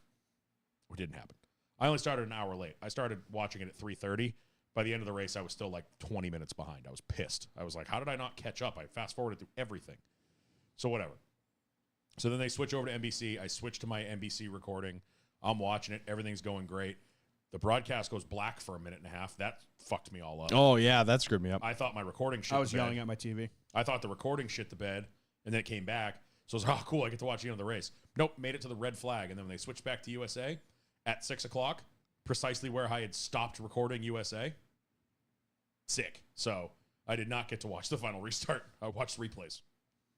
Nice. Well, there was no drama with the final restart. so No, good. not at all. Yeah, not at all. Denny Hamlin did take the first stage, followed by Larson, Blaney, Byron, Reddick, McDowell, Bowman, Gibbs, Stenhouse Jr., and Noah Gregson getting points in the first stage. How about Noah just hanging out up top, huh? He was. He did not qualify good, but he No. made his way up to the front quick. I mean, a lot of people pit in that first stage, Yep.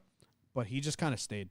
Yeah. He hung out. I just loved all the, not even like the full strategies, but like the differing pit strategies. How every pit stop, it's like, all right, 5 people took 2 tires. These guys took 4. This guy jumped up 15 spots because he only took 2 and packed it full of fuel. Like, it was just really cool watching all those different. It wasn't our normal race where it's like, all right, the stage is over. Everyone's coming down pit road, putting 4 tires, packing it full of fuel. We're all in the same, doing the same Oh, thing. this guy with the good pit crew might gain a spot. Exactly. This Yeah. time it was like, 7 cars stayed out. Well, we had The next 5 are on 2 tires, and then the next from there on back they're on 4. Like, it was Kyle really cool. Busch was in like 34th in stage 1. Pit or stayed out or something. Came out and just stayed in the top 10 for the rest of the day. Yeah. Bubba Wallace had a great second stage, led 34, 35 laps, give Yeah. or take, something Yeah. like that, taking the second stage, followed by Elliott, Hamlin, Blaney, Nemechek, Reddick, Stenhouse Jr., Martin Truex Jr., C. Bell, and Chase Briscoe. The Byron wreck in the second stage. I don't remember when No, that it was was. in third. Was it Nope. third? Third stage is Did we- where all the drama happens. Did we touch on? Because I think it was early. Was the pit road penalties for Chase and Brad? Yeah. I'm The chase one, dude. NASCAR phrased it in their rules to be as fuzzy as That possible. was the and it's vaguest. super annoying. That's my thing, and we've talked about it here a million times about a million different things. You can't be that vague. Brad did the same thing. Brad Brad did the got same. busted with the same Kyle for the same reason. Larson almost did. Yeah. And you can't be that vague. You have to say that wording should have said stay below the second white line. Done. There is no rule. There is no room for interpretation there. But when you say the racing surface, I don't consider him on the racing surface because nobody runs down there. Because it was the confusing part was even Chase was like, I was nowhere near the racing line. That's exactly is what Chase said, and they're like, that's it. The rule is technically racing surface. Yeah. So it's anything above the apron, which has always been allowed in Indy in the Cup cars. Letarte was going off about it. He's like, we've always done that. They showed a replay of the Logano back in like 2018 or 19. Yep. And he was fucking damn near on the wall before I he saw cut that. down to get to the apron of turn 2. I think they just need to fucking just open it up as soon as you get out of turn 1 at this point. That should you can't. Chase just unfortunately was the first car. He was the first guy to do it. So yeah. everyone, Larson's fucking doggone lucky because Larson was gonna and didn't. Yep. He just barely touched the white line and cut in, and then they called Chase, and everyone after Chase went, "Oh fuck!" Well, okay, no, we Brad can't do did it that." after Chase. Brad was like half a car over the line. Yeah. But again, Brad's been probably doing that every Brickyard 400 in his whole career because Letarte was going off about it. He was like, "We used to do that all the time. I don't see the problem." And yeah, you just that gray area vagueness. You can't if you got a rule like 100%. that, it has to be concrete. Do not go above the second white line. Done. We're not talking about this right now. If that's the case, this is a non-issue. 100%. But you've made it so vague, like Norm said when you walked away. Chase like, I wasn't in the racing line, and they're like, it's the racing surface, not the line. And it's like, what is the racing surface? No one races down there where he was. What are you talking about? Yeah. You know, like you 100%. can't. You just it's NASCAR stepping on their own foot again. Yeah, You it's like can't we go be to that. Daytona, we go to Talladega. It's don't drop below the yellow line. Okay, it's Easy. not don't drop below the racing surface. Yeah. It's don't drop below the yellow line. The bright ass line painted on the racetrack. You cannot go below that. Be much more specific. Every single pit road we go to, you have to get it on pit road before the commitment box. That orange box with the yellow line, you have to be below the orange box. Cut and dry. Easy as You need to be a lot more Like- cut and dry. Chase, I mean, goddamn, dude. Give this dude a TV show and just be his car radio.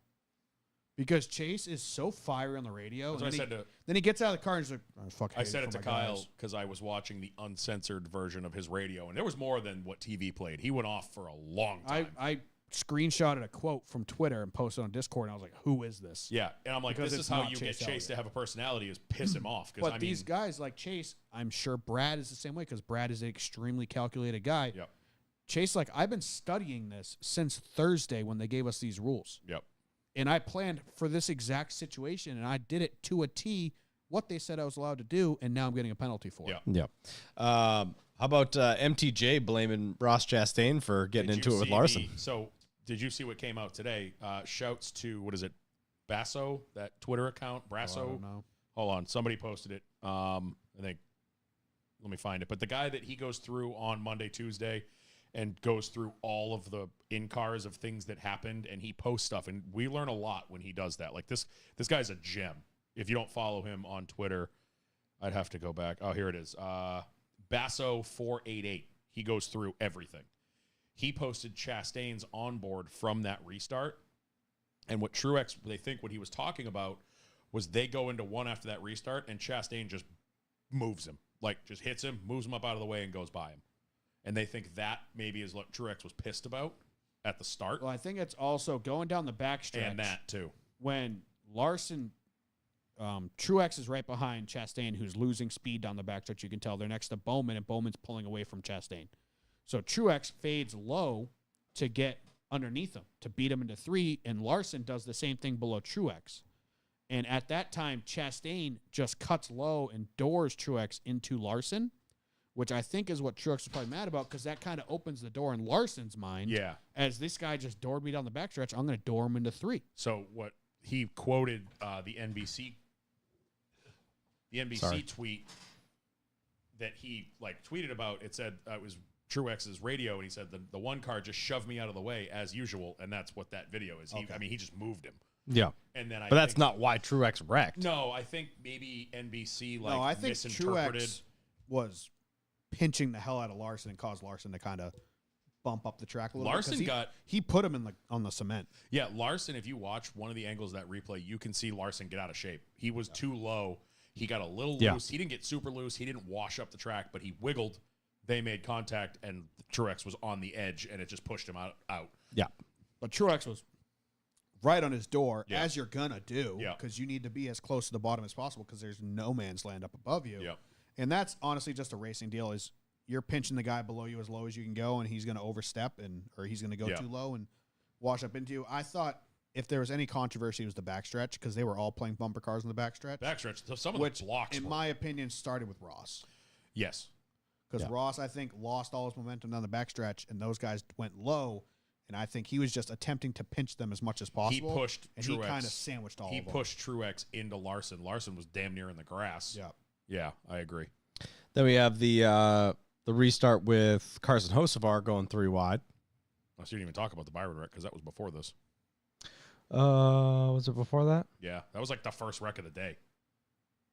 Yeah, I don't remember what. I'm pretty sure that was way before because I remember them showing the Priest Byron incident to say we've already seen this where somebody shoves it 3 wide.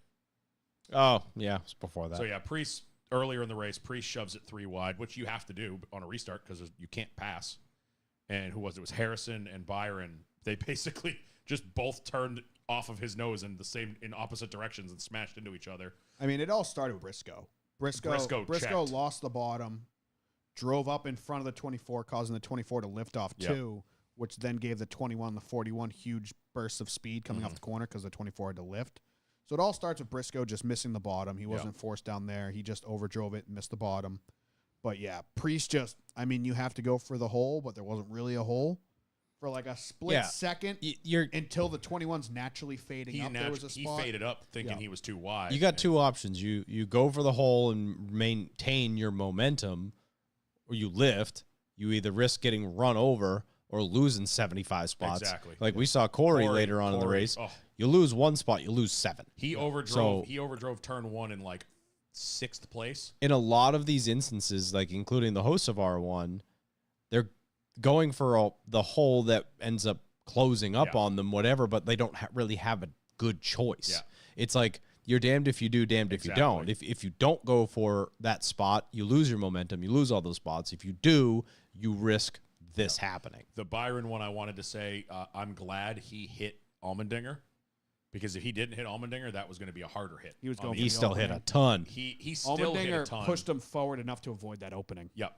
If Byron, because the velocity that Byron was going across the track, straight towards that inside wall, that was going to be a massive impact. It still was. Was it Jeff Gordon at Indy, or am I thinking of a different track where he fucking murdered? You're talking the Nicorette car? Yeah. Yeah, I don't think that was Maybe Indy. that was Texas. But, yeah, that's the first thing I saw when they wrecked. I was watching TV and I went, like, my stomach dropped because he was flying, and then he hit the 16. It's almost like he got into the wall and his throttle hung. Yeah, the 16 hit him, and it changed his angle, and it spun him around once, and then he just kind of stuffed the nose in. He didn't go full in at, like, driver's side angle, which he was going to, so that was scary. The Hocevar one, I mean, kind of very similar situations, shooting that 3 wide where you don't have a choice but to do that or lift. And then the hole closed. Yep. I think Logano and Jimmy Johnson end up out of the race because of that one. The one thing with Hocevar's incident is he was there. Yeah. But I just don't know if he was just driving it in too far because you got to think Blaney's on the outside. So Hocevar is only going to drive in as far as Blaney to get that top advantage because on the top you need to drive it in deeper to try to stay next to the guy. Yeah. So if Blaney's lifting and turning that early, it tells me that Hocevar was overdriving the corner. I think you're right. Yeah. Yep. Either way, it's kind of just a racing deal. I think that's a racing deal. I'm not most of them were this I'm not blaming weekend. Hocevar for that one. MTJ, after his issues, did get back out on track, ends up crashing at 126, bringing out another caution. Yeah, I think he must have blown a left rear or something. I think something. Yeah, that car wasn't right at any said point he was after that wreck. seconds off the pace before that, so he was chasing something. And then we get back. We get towards the end when we have the Kyle Busch spin. So Kyle was running 6th, and he came out and said that he was trying to get a top 5 for his team. Dove it underneath. Was it Denny? Denny. Dove it in underneath Denny. Just drove it in way too deep. Lost the ass end. He spun around, smacked the outside wall. Toe links have exited the chat. And the miserable year for Kyle Busch continues. The 6th turns into like a 34th. Yeah, it's one of those things. It's like you're racing and you know at least 2 of the guys in front of you are like 3 laps short on fuel. And you're still dive bombing guys trying to get a top 5 for your team when you know the 31 and the 6 ahead of you have no gas in their Exactly. cars. You're going to get a top 5. Because I'm pretty sure on, like, right in that caution it was before that was when Hemrick came to pit. Oh, no, he actually finished running. Fun fact. Did he? 25th. How? That fucking that toe link in the back was. Everyone else behind him was wrecked. Oh, okay. But yeah, it was kind of, I understand you're racing, but with the season you've had You got to get. and the luck you've had, it's almost worth it to just take a top 6. If you instead of a take top 6th in that, that's going to now, like we talked about last week with the LaJoy. Would have been 5th because Brad K. Yeah. Yeah. So we like we talked about with the LaJoy thing. Well, and who knows what it could have been. Well, actually, it wouldn't have been a caution because he caused. I think never Brad mind, K could have but made it. I Brad think he K, might. he said But- on Twitter, he's like, we won the 400, meaning Yeah. he made it past 400. So I think, like we talked about with the LaJoy thing last week, with the miserable year that Kyle Busch has had and his bad finishes, a 6th place this week now turns into a better qualifying draw next week, which turns into probably a better qualifying effort after this long off week where you can kind of reset. That would start to build momentum, and now you've lost it all. It's gone. He's 112 points out of the I was playoffs going to right now. say, he lost at least 20 to 25 Oh, points easily. because of that. Easily. Yeah. So you got to look shouts at that as well. Shouts to Joseph in the chat. Hello from one of the Moonshine Mama crew. What up? We love the Pocono podcast. Let's go, Larson. Hell yeah, let's go 5-car. Yeah, 5 to the front. To the motherfucking front. It's not hard to call. Everybody was arguing in Discord last night, and that's all I said, and everyone got really mad at me. I was just pouring fucking gas on the flames. Oh, I had to last night. leave that. That was a cesspool last night. It was turning into Twitter on there. I was and like, didn't yeah, I'm enjoy done it. with you guys. See you Yeah. tomorrow. All right. Where were we? Kyle Busch goes for a Wreckaruski. I was mad because I wanted to see how this race finished because you had Brad K on fumes. Oh, we have another one. Well, no, I'm saying before the Kyle Busch one. Like, as the Kyle Busch, like, there was, 2 to go? 3 to go when that happened? 3, I think. And you had Larson and Blaney battling. Yeah. Well, the top 3 were under a blanket. Yeah, you had the top 3 under a blanket. Larson and Blaney are battling. Larson's keeps setting Blaney up. You can see him. He keeps trying. And then in front of them is Brad, who you don't know if he's going to run out or not. So I was, hyped for that finish, and I was pissed when that caution came out, which obviously you had to, but I was pissed when Kyle wrecked because I was like, this is going to be Nashville all over again. It's going to be... I thought it was going to be. I thought it was going to be too, and I was so looking forward to that finish because it was going to come down to, if Larson gets around Blaney, can he get around Brad? Is Brad going to have enough gas to finish? Is Blaney going to win? Any of the 3 of them could have won. It would have been awesome. Or are they all going to wreck each other, and then who the hell was in 4th at that point? Denny? Hamlin. Yeah. Yeah. They were way back, but the 3 of them could have wrecked each other, and Mhm. who knows? So I was really looking forward to that last run, and then Kyle Busch stole it from us. Yep. Pretty much. Yeah, took all the pit strategy out of it. Unfortunately, I was afraid, but also excited for Brad K to run out of gas coming out of turn 2. That's what I was waiting for. Because it was is this going to be like an IndyCar moment from last week, or is this going to be oh my God, this is crazy? well, and then I was hoping for a green flag run out. same. And then they Junior's coming around 3. This is a problem. He's Yeah. out of gas. Well, or you got Blaney and Larson are right up. They're right behind Keselowski. Welcome. What happens if he runs out in the middle of the corner? How do they navigate this? You know what I mean? I had all these storylines running through my head. My biggest fear and then was Kyle Busch hits the wall and ruins it all. my biggest fear was Brad stumbles coming across the line, taking the 2 to go or something, and can't make it to pit road. And I was Yes. like, oh, this is gonna fucking throw a wrench in everything. Yeah. Can't make it to pit road. But yeah, unfortunately, Kyle Busch just runs out of some of the talent he still has, I guess. Spins, and then we get fucking all hell in the next restart. Yeah. Oh, yeah. The Hemrick, John Hunter Nemechek one. Before that. So No. you got Brad K. Yes. That's this restart, isn't it? Oh, yeah. Yes, it is. When Yeah. Brad comes out. So we're all talking about Brad running out of yeah, gas. we're running yeah. on around under caution. Everyone's like, Latart's I thought you were going- talking about the No. Breeze thing. Latart's going off on the broadcast. I don't know how the 6 car still has fuel in it. He's doing the math. He's like, we think these cars can run 43 green flag laps, and 45 laps, and he's at 59 or he something. was at 50 something, Yeah. and he's like, I don't know how he still has gas in it. It's a Fords, baby. I'm Fuel fucking- efficient this year, apparently. Except for Blaney. They come off a 4. They come off a 4. I'm like, he's gonna fire. Larson picks behind him, and I'm like, what's gonna happen? I said the here? exact same thing. I was like, why would you pick behind him? Brad's gonna hit the gas. Nothing's gonna happen. You're gonna end up 15th. I said on Discord, Brad's going to pick the inside, and there's going to be 35 cars on the Yeah. outside because no one's going to So want to when start I saw behind him. Larson line up behind him, I was like, fuck. And then I said in Discord that it was going to cause the biggest stack up we've seen. Yeah. So then Brad just follows the pace car into pit road, and Larson moves up and is now front row inside, which we find out later Blaney is now the control car. It happened so fast. I don't know if anyone knew who was what. There was about a 3-second window to figure out what If the fuck that. just If happened. This has happened before. This has happened this season. Happened in I the don't- Xfinity race. I don't remember exactly what race it was, but this happened this season. It was Xfinity at Atlanta. Atlanta. Remember, like Austin Hill like pulled off right before the restart, and everyone was like, what do we do? You know? Yep. So Larson is now inside front row. Him and Blaney restart. A lot of people are bitching that Kyle jumped the start. He I did. think He didn't. he didn't.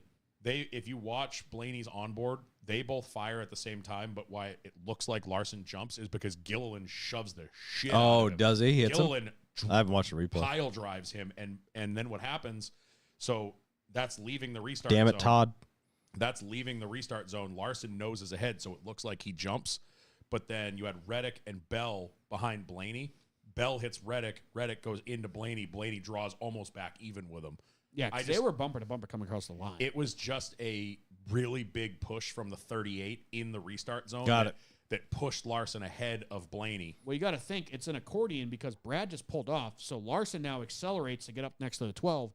Everyone behind him is going to accelerate up to him, Yep. up to him. Yep. So I think it was just a timing thing. I mean, where we've seen it in 30 our races. The 38 just caught Larson and just gave him a hell of a shove because all the pictures people are posting of Larson ahead are out of the restart zone Yes. because the 38 gave him such a bump, but the top line was locked up. So they beat him to the line or were nose to nose with him at the line. It's unfortunate for Blaney, but he's like, we should have re-racked the field. Like, that's not how this works. I No. never done I that before. 100% feel for Blaney, and he has every right to be fucking livid. What are you going to do there? They're not going to call the restart off. The pace car's already off. Like, you can't do NASCAR that. had about 1.3 seconds to make that call Yeah, if they Blaney wanted to. wanted to re-choose and everything. He wanted to, like, do 2 more laps. Yeah, that's and not a thing. re-choose and shit. Like, that's No.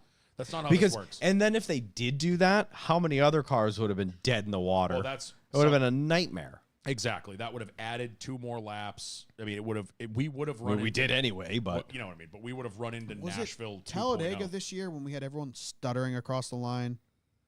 No, Talladega this year was when everybody wrecked coming across the line because McDowell threw a haymaker. Well, before that, there was one race we had this year where everyone was stumbling and we were worried about everyone on gas. I don't remember. I'll try to remember by the end of the podcast. So- but Yeah, so they take the restart. Larson and obviously his preferred line. He gets ahead of Blaney in turn 1, and then all hell breaks loose behind him with some blocking and cars careening off the pit wall, moving the pit wall. Did you Like see 3 that? feet. They moved that Jersey barrier 3 feet. when they red flag it, I'm like, did they really hit that hard? I didn't know that was a movable wall. Same. So when they flash over to the safety guy Was the that's guy standing standing there, it looked normal The guy because was- the 'cause wall it just was kind of jutted in. it did a to perfect match, zigzag. to match the inside of pit Yeah. road. Yeah, But I was the- like, what's wrong here? And then I saw the scratches on the ground of where Yeah. the wall itself moved easily 3 feet. I was like, oh, I love that was- answers it. That was my favorite. Was the safety guy just standing there, kind of looking puzzled, like, well, now what the fuck do we do? Aren't those things like 10,000 pounds a piece? I know normal Jersey barriers are. Those look And these bigger. are like square. They're not like the curved ones. Those They're are fully huge. square Jersey barriers. So, who was it? It was it was who threw John the block? Hunter John Hunter. blocking the hell out of Hemrick. Yes. Yep. And I put this on John Hunter. I think it was a late block. It was. And he just jabbed the brakes as soon as he cut him off. And I think it just gave Hemrick nowhere to go. Hemrick's into the back of him. They both hit the inside pit wall and then just fucking careen back up Bounce the track. up. And, dude, 5 cars all of That the fence. that driver's side hit that John Hunter took. I hope John it Hunter knocked some took a sense hit. into him. Hemrick took a hit. Bowman took a hit. Hamlin. Hamlin took a hit. He Denny hit- just he Jenny had hit, nowhere to go. I think nowhere to go. Hemrick on the way up the track. Yeah. And mashed him. So there was a lot of big hits there. Bowman, you're right. He was in the middle of it, but I saw John Hunter got spun around backwards and went driver's side flat into the wall. I Bowman was hit like, Jesus. square passenger door right to the fence. Yep. Those are the hits we don't like to see. Especially at Indy the because flat it's hits. 90-degree corners. Like you Yeah. hear all last week. Not forgiving. Every podcast I listen to with drivers, they just talk about the first time you go down the front stretch at Indy and you're staring at a 90-degree corner. Like what? And they're pretty flat. And I also cannot believe this was something I wanted to bring up in this race. It's been rare in the next gen era, but the fact that we were crossing 200 miles an hour Mm-hmm. was wild. 201, baby. 201. Like we haven't seen 200 miles an hour since some of the Gen 5, Gen 6 stuff at like Michigan. Yeah. Or Fontana, when they used to sail off into one on qualifying trim. Old Atlanta. So to see that in race trim, I was like, damn, let's Loved go. Yeah. I was like, let's go. Boogieing. More power, baby. Mopao, baby. The But yeah. ending was crazy. I don't know. I can check out now because I didn't watch it. So, I mean, I saw the replay. But There wasn't much to watch after that. I know. Paint the picture. We got another restart after that, and Larson pretty much just takes off. The drama with the final restart, with the final green-white checker, is off of turn 2. The 41 runs out of gas or sputters, and the 9 hooks him. Yeah, he runs out of fuel. He said he lost ran fuel out of- pressure. yeah. He The went The from ni- like the 66 9 to like hooks 12. him It's like 12%. and yeah. spins him to the inside. And this is a restart, so they're 2 seconds behind the leader, if Yeah. that, when it happens. And where they have it like 2 different cameras, they're watching the 41. He spins down, hits the inside wall. Pretty good. He knows it, Pancakes the front of the Yeah. car pretty good. Spins it around, and he's trying to get going, but he's got 3 flat tires at this point. Yep. And they have it split screen. And Larson's now, they're watching that, him spin it around. The tires are all flat. He's kind of crab walking, trying to get back up on the track. Larson's now going into 3 with the lead. And they're like, we're going to keep an eye on this. Like, keep an eye on what? He's stopped and just roasting the rear tires. Through 3, into 4, he's stopped just spinning the rear tires. Yep. Out of 4, he's stopped not spinning He's any now tires. not moving. Yeah. And we make it to the start-finish line. White flag comes out. Larson makes it through 1 and entering 2, and they throw the yellow. Mm-hmm. It's like, why did we just wait a lap to throw that yellow? I have a So- theory. well- I have a theory that I saw on Twitter that I didn't even think of until I saw it this morning. NASCAR didn't want Nashville 2.0. They throw the caution there, re-rack them. How many cars are short on fuel, and they're going to push it just lot like of them. they did in Nashville. Right. Yeah. Now your 2 favorites, the 12 and the 5, who have dominated the last section of this race, are now low on gas. Yep. And, Right. and there's a bunch of guys So- that are low. The way I kind of look at it as well is they want this to end naturally, right? So they're going to let it go as long as they possibly can. Yep. The car fired up, tires start to move. They're like, all right, maybe he's going to get going. By the time they realize he's a beach whale, Larson's between 3 and 4. So they have about a 7-second window to make a decision. We throw this caution and re-rack him, or we let it go. They chose to let it When, go. when the think- cautions are If they safety-oriented, 100% agree. They want it to keep going. If they think he can get moving, they would much rather that happen. He can get it rolling, get out of the way, we can run by him. I also So it's a damned if you do, Yes. damned if you don't by NASCAR. Do I think it's a safety issue? Yeah, I agree with you wholeheartedly. But from the point where it went from maybe he'll be able to get going to get out of the way to, okay, now it's a safety issue, they had a very short window to say, we shut this down and re-rack him again and run the risk of everybody running out. And then you have you have 5 some more random overtimes. person win this race who shouldn't have, and everyone's going to throw a fucking fit because you should have thrown the caution and Larson should have won it, whatever. They were fucked either way. And, like, That no I- matter which decision they made, they're going to piss everybody off. This was probably the best option, in my opinion, they could have made. I liked what you said last night too. They throw the caution, and then Priest gets rolling again. Everyone's just as pissed as they Exactly. are now. Yeah, that's the other there's- option. There were like 3 different scenarios where everybody's pissed off. Yep. And I think everyone's really pissed off at this one. I actually equated this. I don't remember the exact scenario, but remember Pocono last year when they threw the caution and Denny won under caution? Yeah. And we were all pissed. It was a similar you mean when scenario. Ryan Priest spun out at Pocono? That's right. It was Ryan Priest. Shit. I thought I saw this movie before. Second verse, same as the I first. thought I've seen this movie before. Norm was so proud of that. He's sitting on that one. I like that. What do you mean, Ryan Priest? WF Professor, though, brings up, he's like, they've called cautions that were not needed in less than a quarter of the time it took to not call Right, that and one that was yesterday. going to be my argument. And to I Kyle, think- 7 seconds. I think the problem there is a long time. they've It's been for getting some, yes. braggers. They've been NASCAR's been like drug over the coals for 15 years since the Dale Jr. days of the phantom cautions or throwing cautions too soon or the All-Star race with Blaney in the window net. Who was it? Scraped the wall and they threw a caution. Like, so maybe they're trying to be a little less quick trigger finger, but they had fucking 20 minutes to figure that one out yesterday. Like, I see what you're saying with the 7-second window thing. I think they had a lot longer than that. I think they had a lot more time to sort it out. But you're right, though. You're 100% right that they are fucked either way. If they throw that caution, re-rack them, half the field runs out of fuel, or we everyone was all, "Oh, there's a fucking clown show at Nashville," and we had 5 overtimes. That Yeah. same thing could have happened yesterday. The problem, like we cry about, we want consistency out of NASCAR, and we do. But Joe's yelling about it right now. Yeah, okay, there you go. Same. We want them to be consistent, but there's almost only so much consistency you can have in what we do for a sport. Yes. Because you don't know what's about to happen. You don't know if that car is going to fire. You don't know if it can roll. When we're watching it on the broadcast, they're watching it at the same fucking time. To be fair, this is showing a little bit of consistency because they pulled the same shit at Loudon with Keselowski. Yeah. We watched Keselowski spin. They're trying. And he's trying to get it started. We're all looking at it. We're looking at his car. We're looking at the flag. We're looking at his car. And they waited till Bell was sailing off into one. And what did people say? If they waited a half second longer, he was rolling. Exactly. So exactly. I just think at Indy, fucking dumb. You have more time than anywhere, but the leaders were exiting turn 3 when everybody on the broadcast saw this car is beached with flat tires in turn 2. Yeah. So And they had stand by set- my I 8 think- seconds. It's longer. I think. No, he it's said longer exiting than that. 3. So you have to go down the short chute through 4 and then down a mile long straightaway, or half a mile, I guess, if you're going to the start finish line. They had a long time. I think they had a lot longer than you think. They waited like a second or two too long, and they didn't want that the flagman pulls the white and then pulls out the yellow at the last second. I think they were trying to avoid that. I agree. But I think they had plenty of time between the leaders exiting 3 and getting to the start finish line to go, this is yellow. Yeah. Yeah, I see every angle of this. In my opinion, my point of view, I'm perfectly fine with this because I did not want to see this I'm keep okay going. with it being a yellow. I just think they knew well before when Yeah. they threw the yellow that it was a yellow. I agree with you that they didn't want that optic of the last minute yellow, and then you're going to have the people, oh, fucking NASCAR manufacturing a fucking finish. But a yellow's a yellow. But a yellow's a yellow. He was done. I mean, I just think what everyone's pissed about is how long it took, and I completely understand that. It took way too long for them to figure that out. But I applaud them for trying.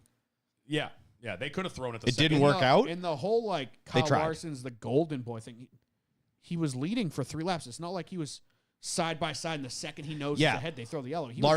Larson gets a gift every time. Larson's the favorite. No, he's not. They considered not even giving him a goddamn waiver. Are He you was Are you 3 Joe? seconds ahead of second place. Are you the average Joe? Because that's what he was saying last night. Oh. Larson gets Hendrick gift. Hendrick's this, that. It's No. not nothing. It's not a Hendrick conspiracy theory. NASCAR strongly considered not letting that man in the playoffs a few weeks ago. He had the most gas anybody in the top 10. Yes.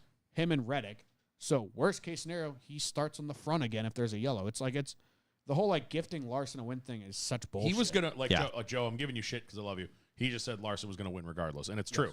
That Larson was the fastest car on track. He got a little bogged down behind Blaney before all this shit started, before the Kyle Busch wreck. Yeah. But I still think he was going to get by him because he had been setting him up for like 4 And he's laps. also got a lot of recent experience on this Yeah, track. he He had knows been how to drive this he place had been now. setting him up for like 4 laps. To be fair, I To be honestly fair. think Brad Kay might have won this race because he made it pretty. I don't think he made it if it stayed green. If they stay green, it was going to be real he close. made it to Yeah. 400 miles because the 2 last caution laps. 5 miles was under yellow and the engine was off. Yeah. So ultimately, Kyle Larson does take the checkered flag, gets to kiss the bricks. Caitlin Larson shotguns a Busch. Bad day to wear a skirt, Caitlin. She All- was struggling while they were leaning down, kissing the bricks. You could see her. She was like, I fucked up. All is right. Although I felt so, I was saying this in Discord last night, to see Rick Hendrick. Now, granted, he just have knee surgery. This isn't just an old man problem. Oh yeah, but that was a lot. I said it in Discord. It pains me to think about the powers of like the powerhouses of NASCAR. We're getting close to like you got Roush, Hendrick, Childress, Penske. Gibbs. They're all getting old. I mean, that was painful to watch. The fact that Rick couldn't even bend down to get the brick to kiss the brick. He made it to like here. Yeah, And he he was, couldn't go down anymore. yeah, that was tough to watch. I mean, yes, again, he just had knee surgery like what 4 months ago. They said 5 months ago. Yeah, and I can attest because my dad had the same thing. Yeah, Just had so, a knee replacement. So I completely understand, but that was tough to watch. and like the thing you're not supposed to Is do Neil? is kneel. Yeah. He gets up there, he sits in a chair, he's like, bring the bricks to me. Yeah. But, Give me your trophy, I'll kiss that. Take him up. I did see that WF Professor. One of the crew guys licked the bricks. Did Oh, you yeah. see that? That was Blaney said he was going to do that. Yeah, Blaney somebody- said if he wins, he was going to lick all the way across the start. Yeah. Didn't Reddick lick the bricks? Why, Winnie? What do you have? He I mean- won the road course in the Won 8 the road car, course. didn't he? Oh yeah, Yeah. that's right. I'm pretty sure he licked But one it of the then. Larson crew guys. I mean, like they all bend down to kiss it, and you see him just do like the full on like Labrador Retriever, like across the whole stripe. I would have done it. I would have too. But yeah, That's I mean, the crew is, guy that It's funny, the joined. bricks are named Dan. That's the crew guy that joined the year. It's not that big. Jimmy Johnson, like About the 2018. width of a brick. About the width of a brick, buddy. Ain't much licking there. What? No, the length is the width of a brick. And it's the girth of a brick, too. I'll beat the sides up. I ain't touching bottom, though. I don't like this conversation. Yeah, you will later. Quit getting me aroused on camera, Daniel. Too late. All right, we need to move on from this. Little bit of redemption. You ever seen those like mini soda cans? If your description ever starts with "seen those mini anything," I'm sorry. Those little Vienna sausages, but just like 3 of them wrapped together. You ever seen a can of Spam after you open it? Sir, what's that mean? I don't know. The doctors can't explain it. You ever seen a can of Spam after you dump everything out?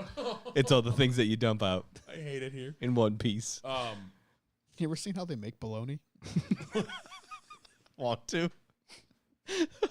I was asking. I was watching how. All right, move. last night. All right, there we I go. was going to say a little bit of redemption for Kyle after Yeah. the whole shit show in May of the delayed Indy 500, then the pit stop or the speeding penalty, then he couldn't do the 600, so he gets a little bit of redemption in the paint scheme of the year. All Gar's paint scheme? Yeah. Justin Allgaier's Good. paint scheme, yeah. So yeah, Larson takes on the checkered flag. Tyler Reddick with his 735th second place. Dude, Ryan Blaney, Christopher Bell, Bubba Wallace with the top 5. Probably should have picked him because I was between him and You were. that You were. really sucks. Todd Gilliland, Austin Cindric, Daniel Suarez, Noah Gregson, and Chase Elliott. Your top 10 in the race. Reddick, You have Bubba and you didn't choose him for Richmond? we haven't. I was considering either Bubba or Barry for this week. I would say Bubba for Right, but Michigan. you saved Bubba. I would have used him at Richmond. No, I would use That's Bubba. the Toyota owners race, isn't it? I would use Bubba at Michigan. Toyota always win that? Michigan or Daytona. Yeah. Yeah, Um, saving him for Michigan. It's all right. I'm going to beat you guys all at Michigan anyway, dude. With who? Cody Ware. Hell yeah. Wow, whole train of thought is gone after this whole fucking Choo-choo. last 5 minutes of Yeah. bullshit. Shouts to Bubba though, huge points day for him. He went Yeah. there's the fucking cut line's nuts right now. There's like Yeah. 2 people within 1 point. He was like pre Chicago. He was like 50 something Yeah. points behind people like, yeah, must win. Nope. not anymore. He's 7 points below the cut line right That's now. what it was, 7. Yeah, at one Right. point during the race it was 1. The problem with him, though, is, I mean, he was the example, but like Bubba Wallace, Kyle Busch, John Hunter, at any point in this race, one of those 3 was leading, and that changes the cut line. Yeah. So that's where he becomes must win because you have to assume that somebody else is going to win. We're kind of running out of the wild card races, so that's good for him. But it Daytona seems looms like large. a must win because if you're fighting on that cut line and a Noah Gragson goes out and wins or a race, John you're Hunter fucked. wins or But he's only what is wrong with the app? This thing is all jacked up right now. Nothing's in order at all. Bubba's only 7 behind the cut line. Obviously, that means Ross is only 7 above.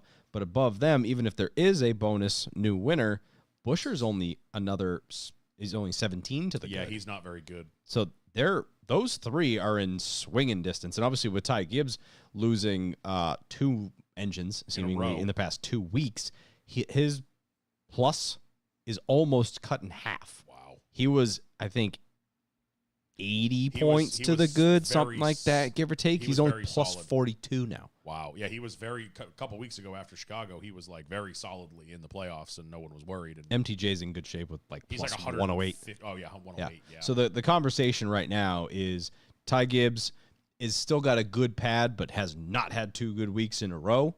This continues. He's in trouble. Chris Buescher, Ross Chastain, and Bubba Wallace are the ones really in the conversation because then there's a big drop to Chase Briscoe, Yeah. who's 83 points behind. So Yeah. it's must-win territory for anybody 18th and below currently in the playoff standings. It's a goddamn cockfight with the 4 guys right about at that cut line. So we will see how that shakes out. 2-week break. We are also going to take a 2-week break because this place just shuts down for 2 weeks. A lot of the teams are telling people, a lot of the teams shut it down, get out of here, which is awesome to hear. they were talking about it on the teardown today that a lot of the teams are going to like a lot of them are telling the over the road crews to just Pack it up. disappear for 2 weeks. Yeah. Obviously, all the drivers are gone. I mean, there's Which is good. I mean, we've been there's flat out two- since Daytona. there's 2 weddings. Reddick, Reddick's getting married in Chicago, Suarez. and Suarez is getting married in Brazil, and then he's running a NASCAR Brazil race because why not? because why not? So I'm sure I there'll forgot Reddick wasn't married. be so I'm sure there will be drivers at their weddings. There was talks like Gluck was going off about it on the teardown. There's guys going to Europe. There's guys going all over the place. A lot of the shops are either shutting down completely for at least a week, or they're going to like a not hybrid, not the word I'm looking for. They don't work from home on race cars, but you know what I mean. They're doing like, hey, we'll come in on like Tuesday, Thursday, and fart around. You know, like so. It's good that the whole industry gets a chance to breathe, and this is probably the last. Well deserved. This is probably the last time this ever happens. Yeah. Because from here on out, the Olympics will happen not during NBC's time, at least for the next however many years the TV deal is. I think that's 7 in years. the Amazon deal Mm-hmm. or the Amazon Turner section of Correct. of the schedule. So we won't have this 2-week break ever again. So it's good to see that. But yeah, there's going to be nothing. And fucking Bianchi's like, I don't take any time off. This is my job. Things could break. And Jeff was like, go on vacation, you loser. Like, No one likes him. yeah, He exactly. has no What family. kind of news is going to break in the next 2 weeks? Nothing. Absolutely nothing. They're going to Nothing's announce gonna happen. Daniel Suarez is going to RCR. Well, he's in Brazil getting married. I don't think so. If there is a massive breaking news, we will make a Zoom episode Exactly. Yeah. if we have to. But there is zero chance this happens. Yeah. So if Dale Jr. buys a team, and only if Dale Jr. buys a team, we will do a Zoom episode. Yeah. Yeah. That's about what it would take. That's pretty much what it's going to That's our line. Cool. Race recap. People that may or may not still be on the YouTube live, feel free to fire in some questions. Fire off. All 8 of you, which I think one of them's me and the other one's Kyle. So Okay, so all 6 of you. Fire away. all right, let's start with the Instagram questions. That's and all we have. See what we got. We'll start with the Instagram questions in case anybody on there says anything in the meantime. Actually, real quick, before you do that, we have Yeah. one. I know we don't do Discord anymore, but he put it in off track, and it's for you. Oh. Duke Rules 803. Flying into Boston Friday morning. Where should I get food? Can I stay at Kyle's house? No, we have more guests this weekend, so You guys just running a bed and breakfast over there? yeah, Belch's Bed and Breakfast. That's dog. what did I say that the other day? Yeah, Yeah. you did. Riverside Bed and Breakfast. Come on down. Where should you eat flying into Boston? Well, it depends on how long you're going to be here, what your mobility options are. Yeah. So, if you want recommendations, I've had plenty of people send me messages. So, send me a private message, and I'll give you a whole stack of options. I lived in the city for many years and know it well. Gotcha. And I actually have a list that I made for the other guys, so I can literally just forward it to you. So shoot me a message. All right, we'll start with the I lived in Boston so long ago that everything I liked is is gone. probably gone. Is gone. Go to Cheers. at R.I.P. Faneuil Hall. Poorhouse. Don't do that. It's also gone. Yeah, Cheers is gone. That was- was the Poorhouse. joke. McGreevy's. That best line of whiskeys right next Whiskeys. to it. Hub Pub should still be there. I love Hub Pub. Nope, that's gone too. What? Yep. I didn't know that. I love that. That whole row on Well, Boylston. no, Hub Pub Gone. was down closer to like where Faneuil is. Right.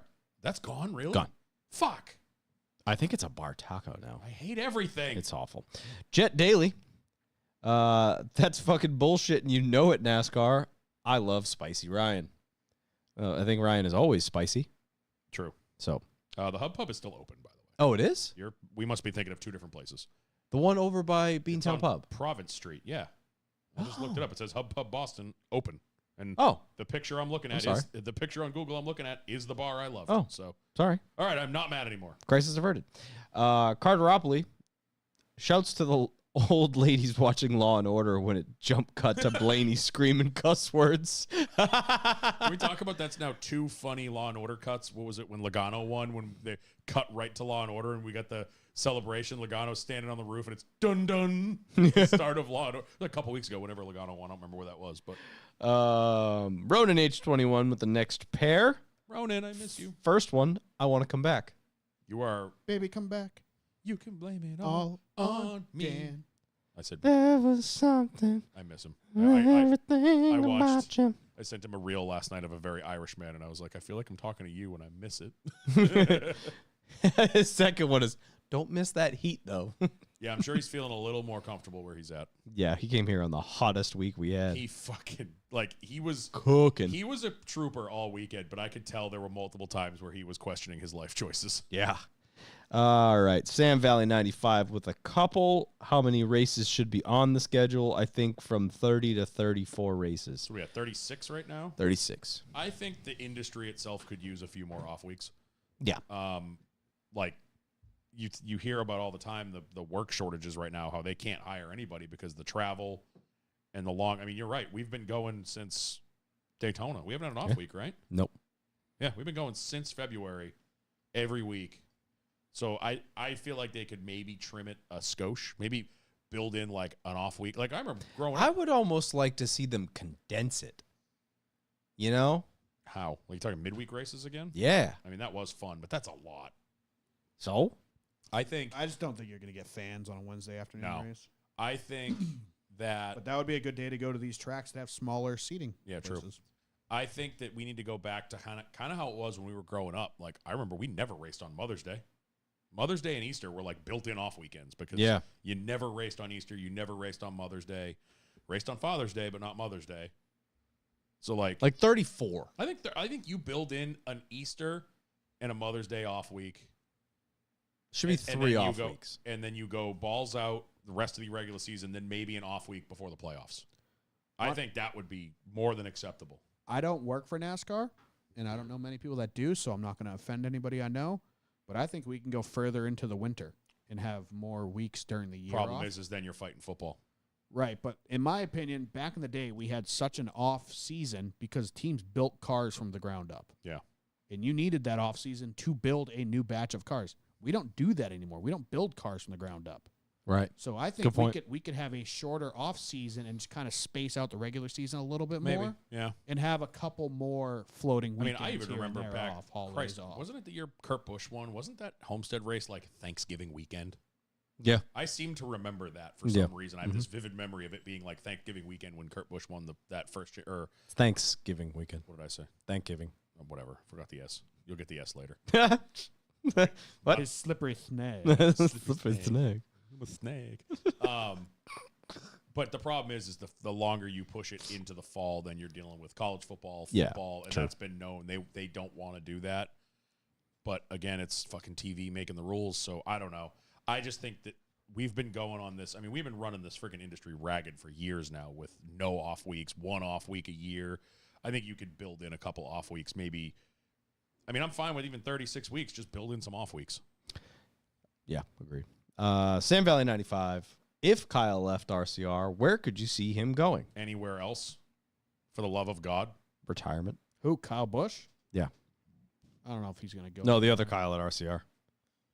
Yeah, I don't know if there's many places for him to go. I was talking about the front tire changer No, but for their ARCA Kyle team. Busch, like I don't think he has many options out there. No, I don't You think think so. either. Trackhouse is going to take him? No.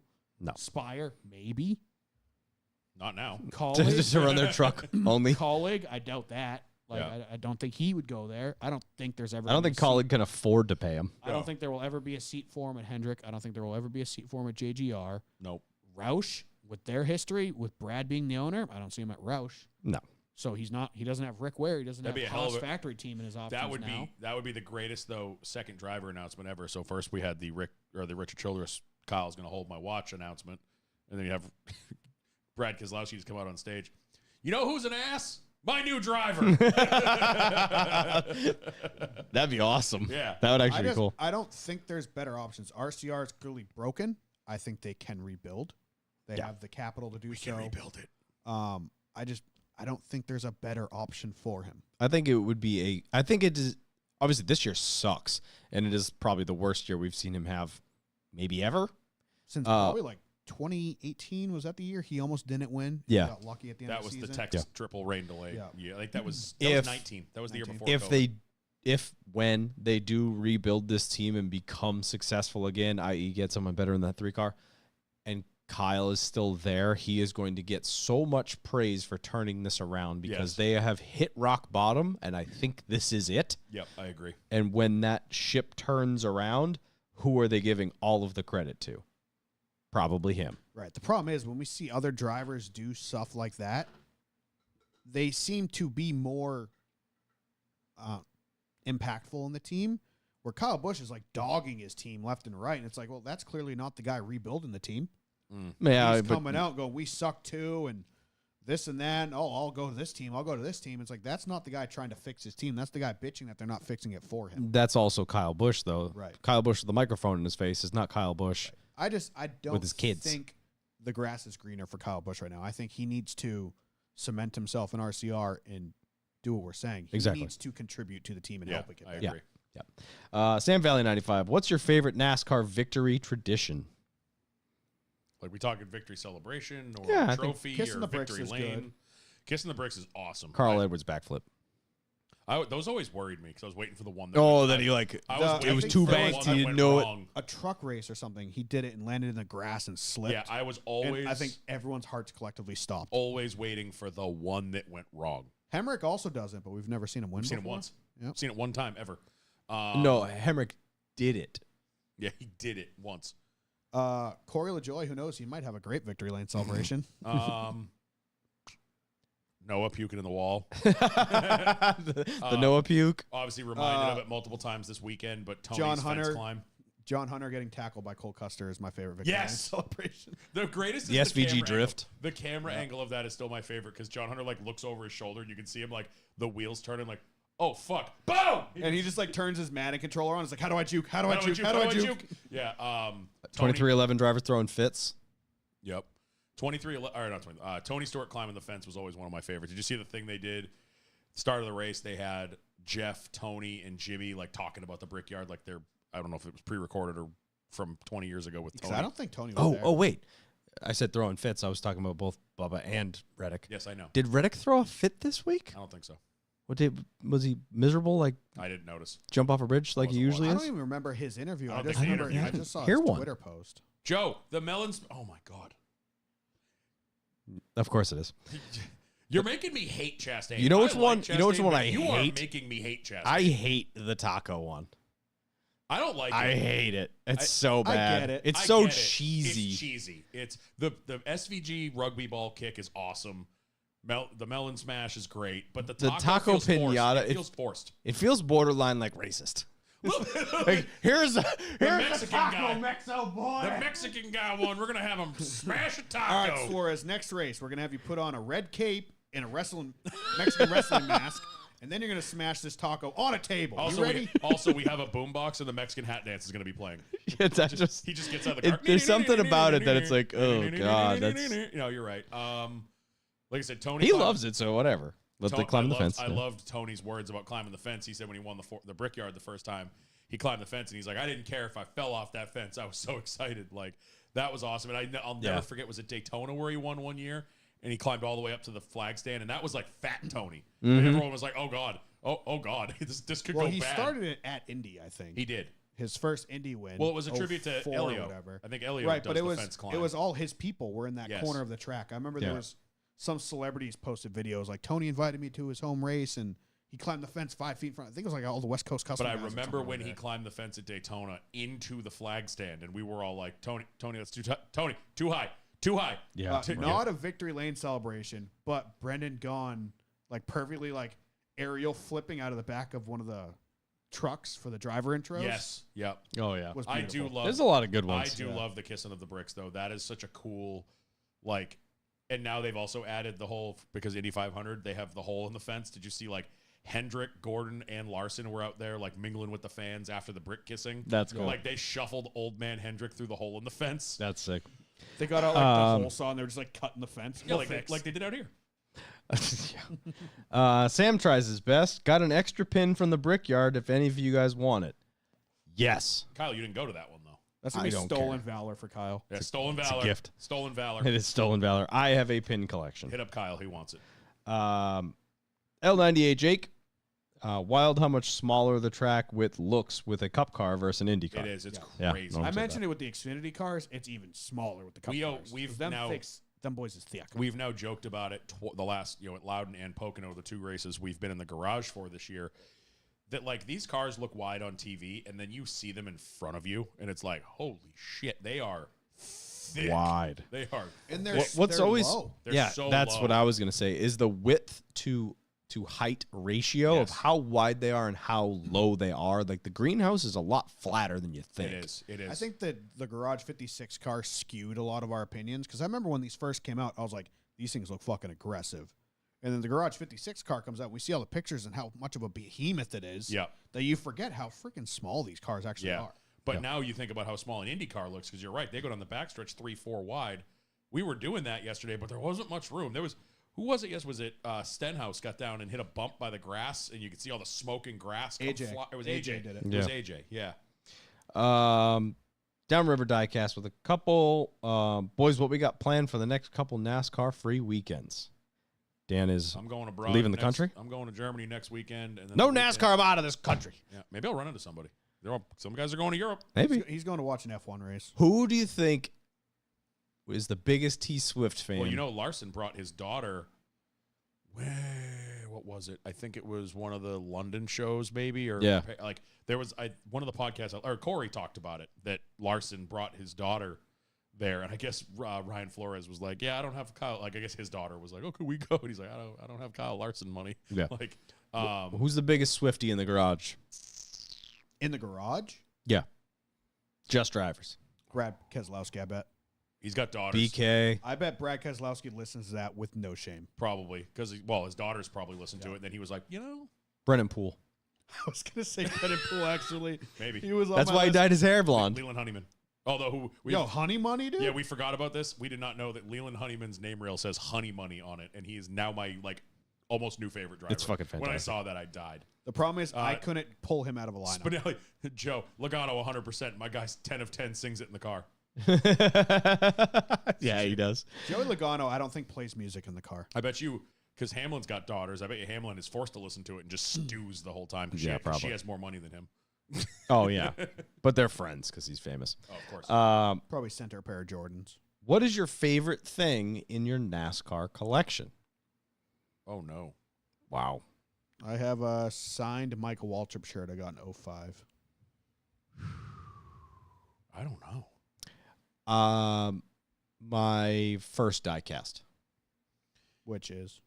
It's a Rainbow Warrior car, Winter Circle one, that my father bought me at the track, my first Yeah, race. So I think that it did was- more nostalgia. That Budweiser Monte Carlo, the Darrell Waltrip one, that was the first Action 124th car I bought with my own money. Nice. That's up there. The Terry Power of Cheese car I got last year, that thing's sick, and I stole it.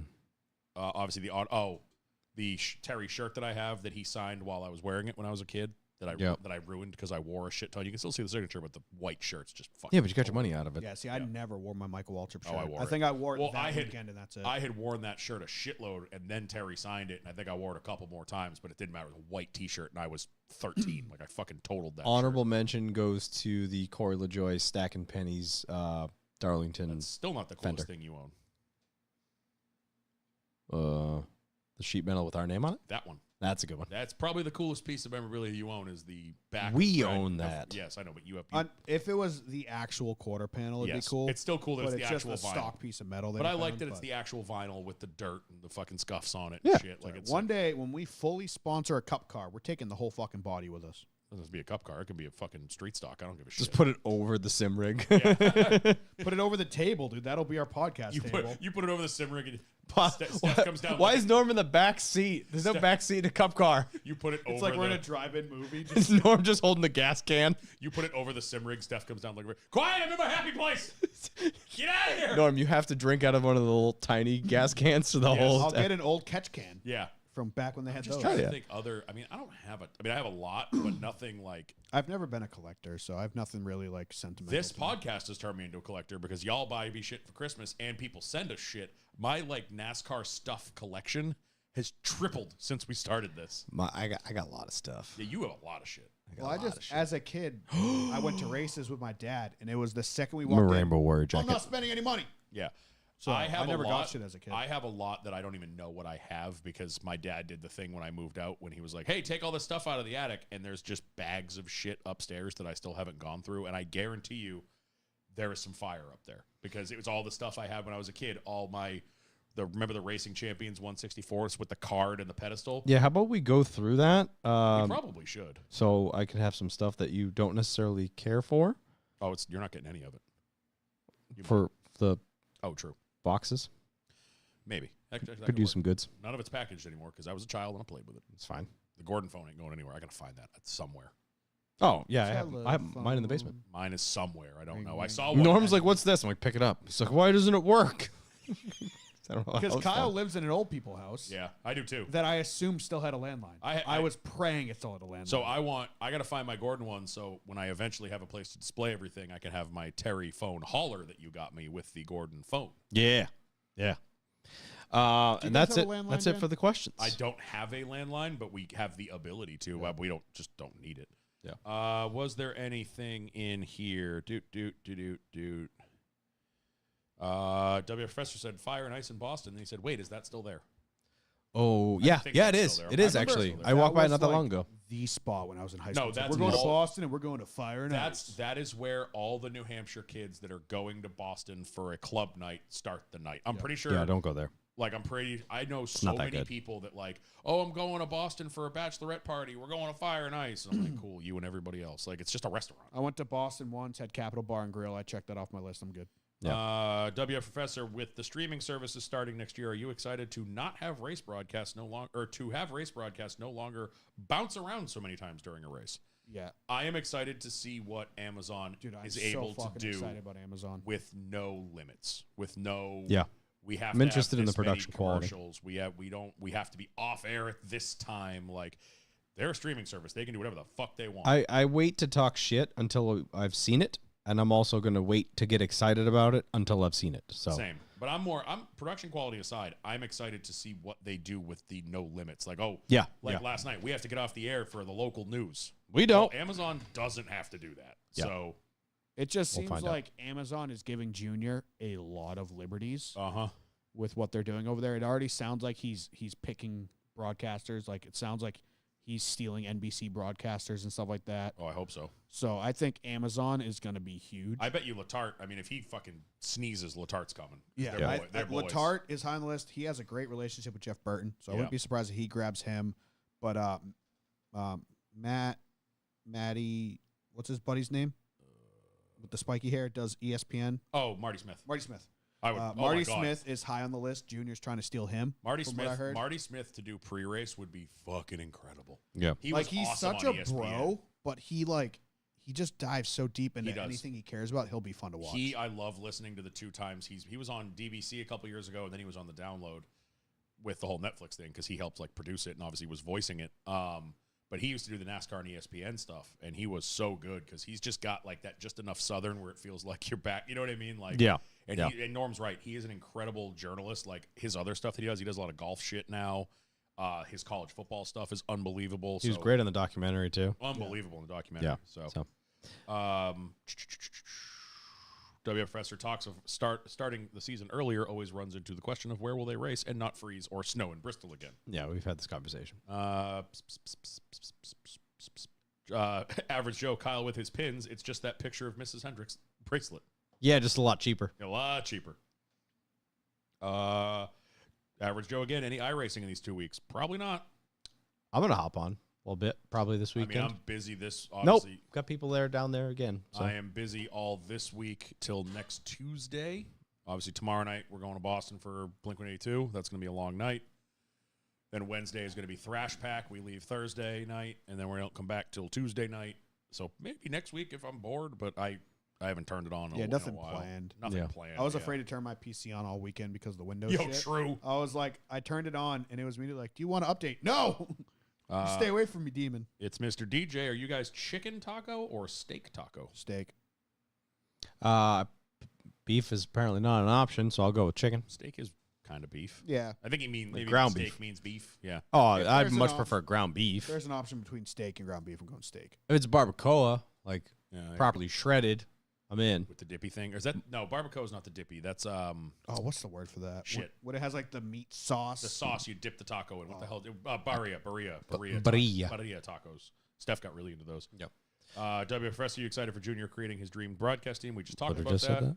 And Spinelli said he was thinking about hosting a race this weekend or next. Well, if you do it this weekend, I ain't going to be there. So Put it in the disco, tag us, Yeah. see if we're around. figure it out in Discord, and I'm sure you will probably get a halfway decent turnout because there's so many. I didn't realize Joe Soul iRaces. This will like- be a judgment for all the people that every single week are like, let's start an iRacing league. Yeah. See how many people show up to Sully's There you freaking go. race event. There you go. Yeah.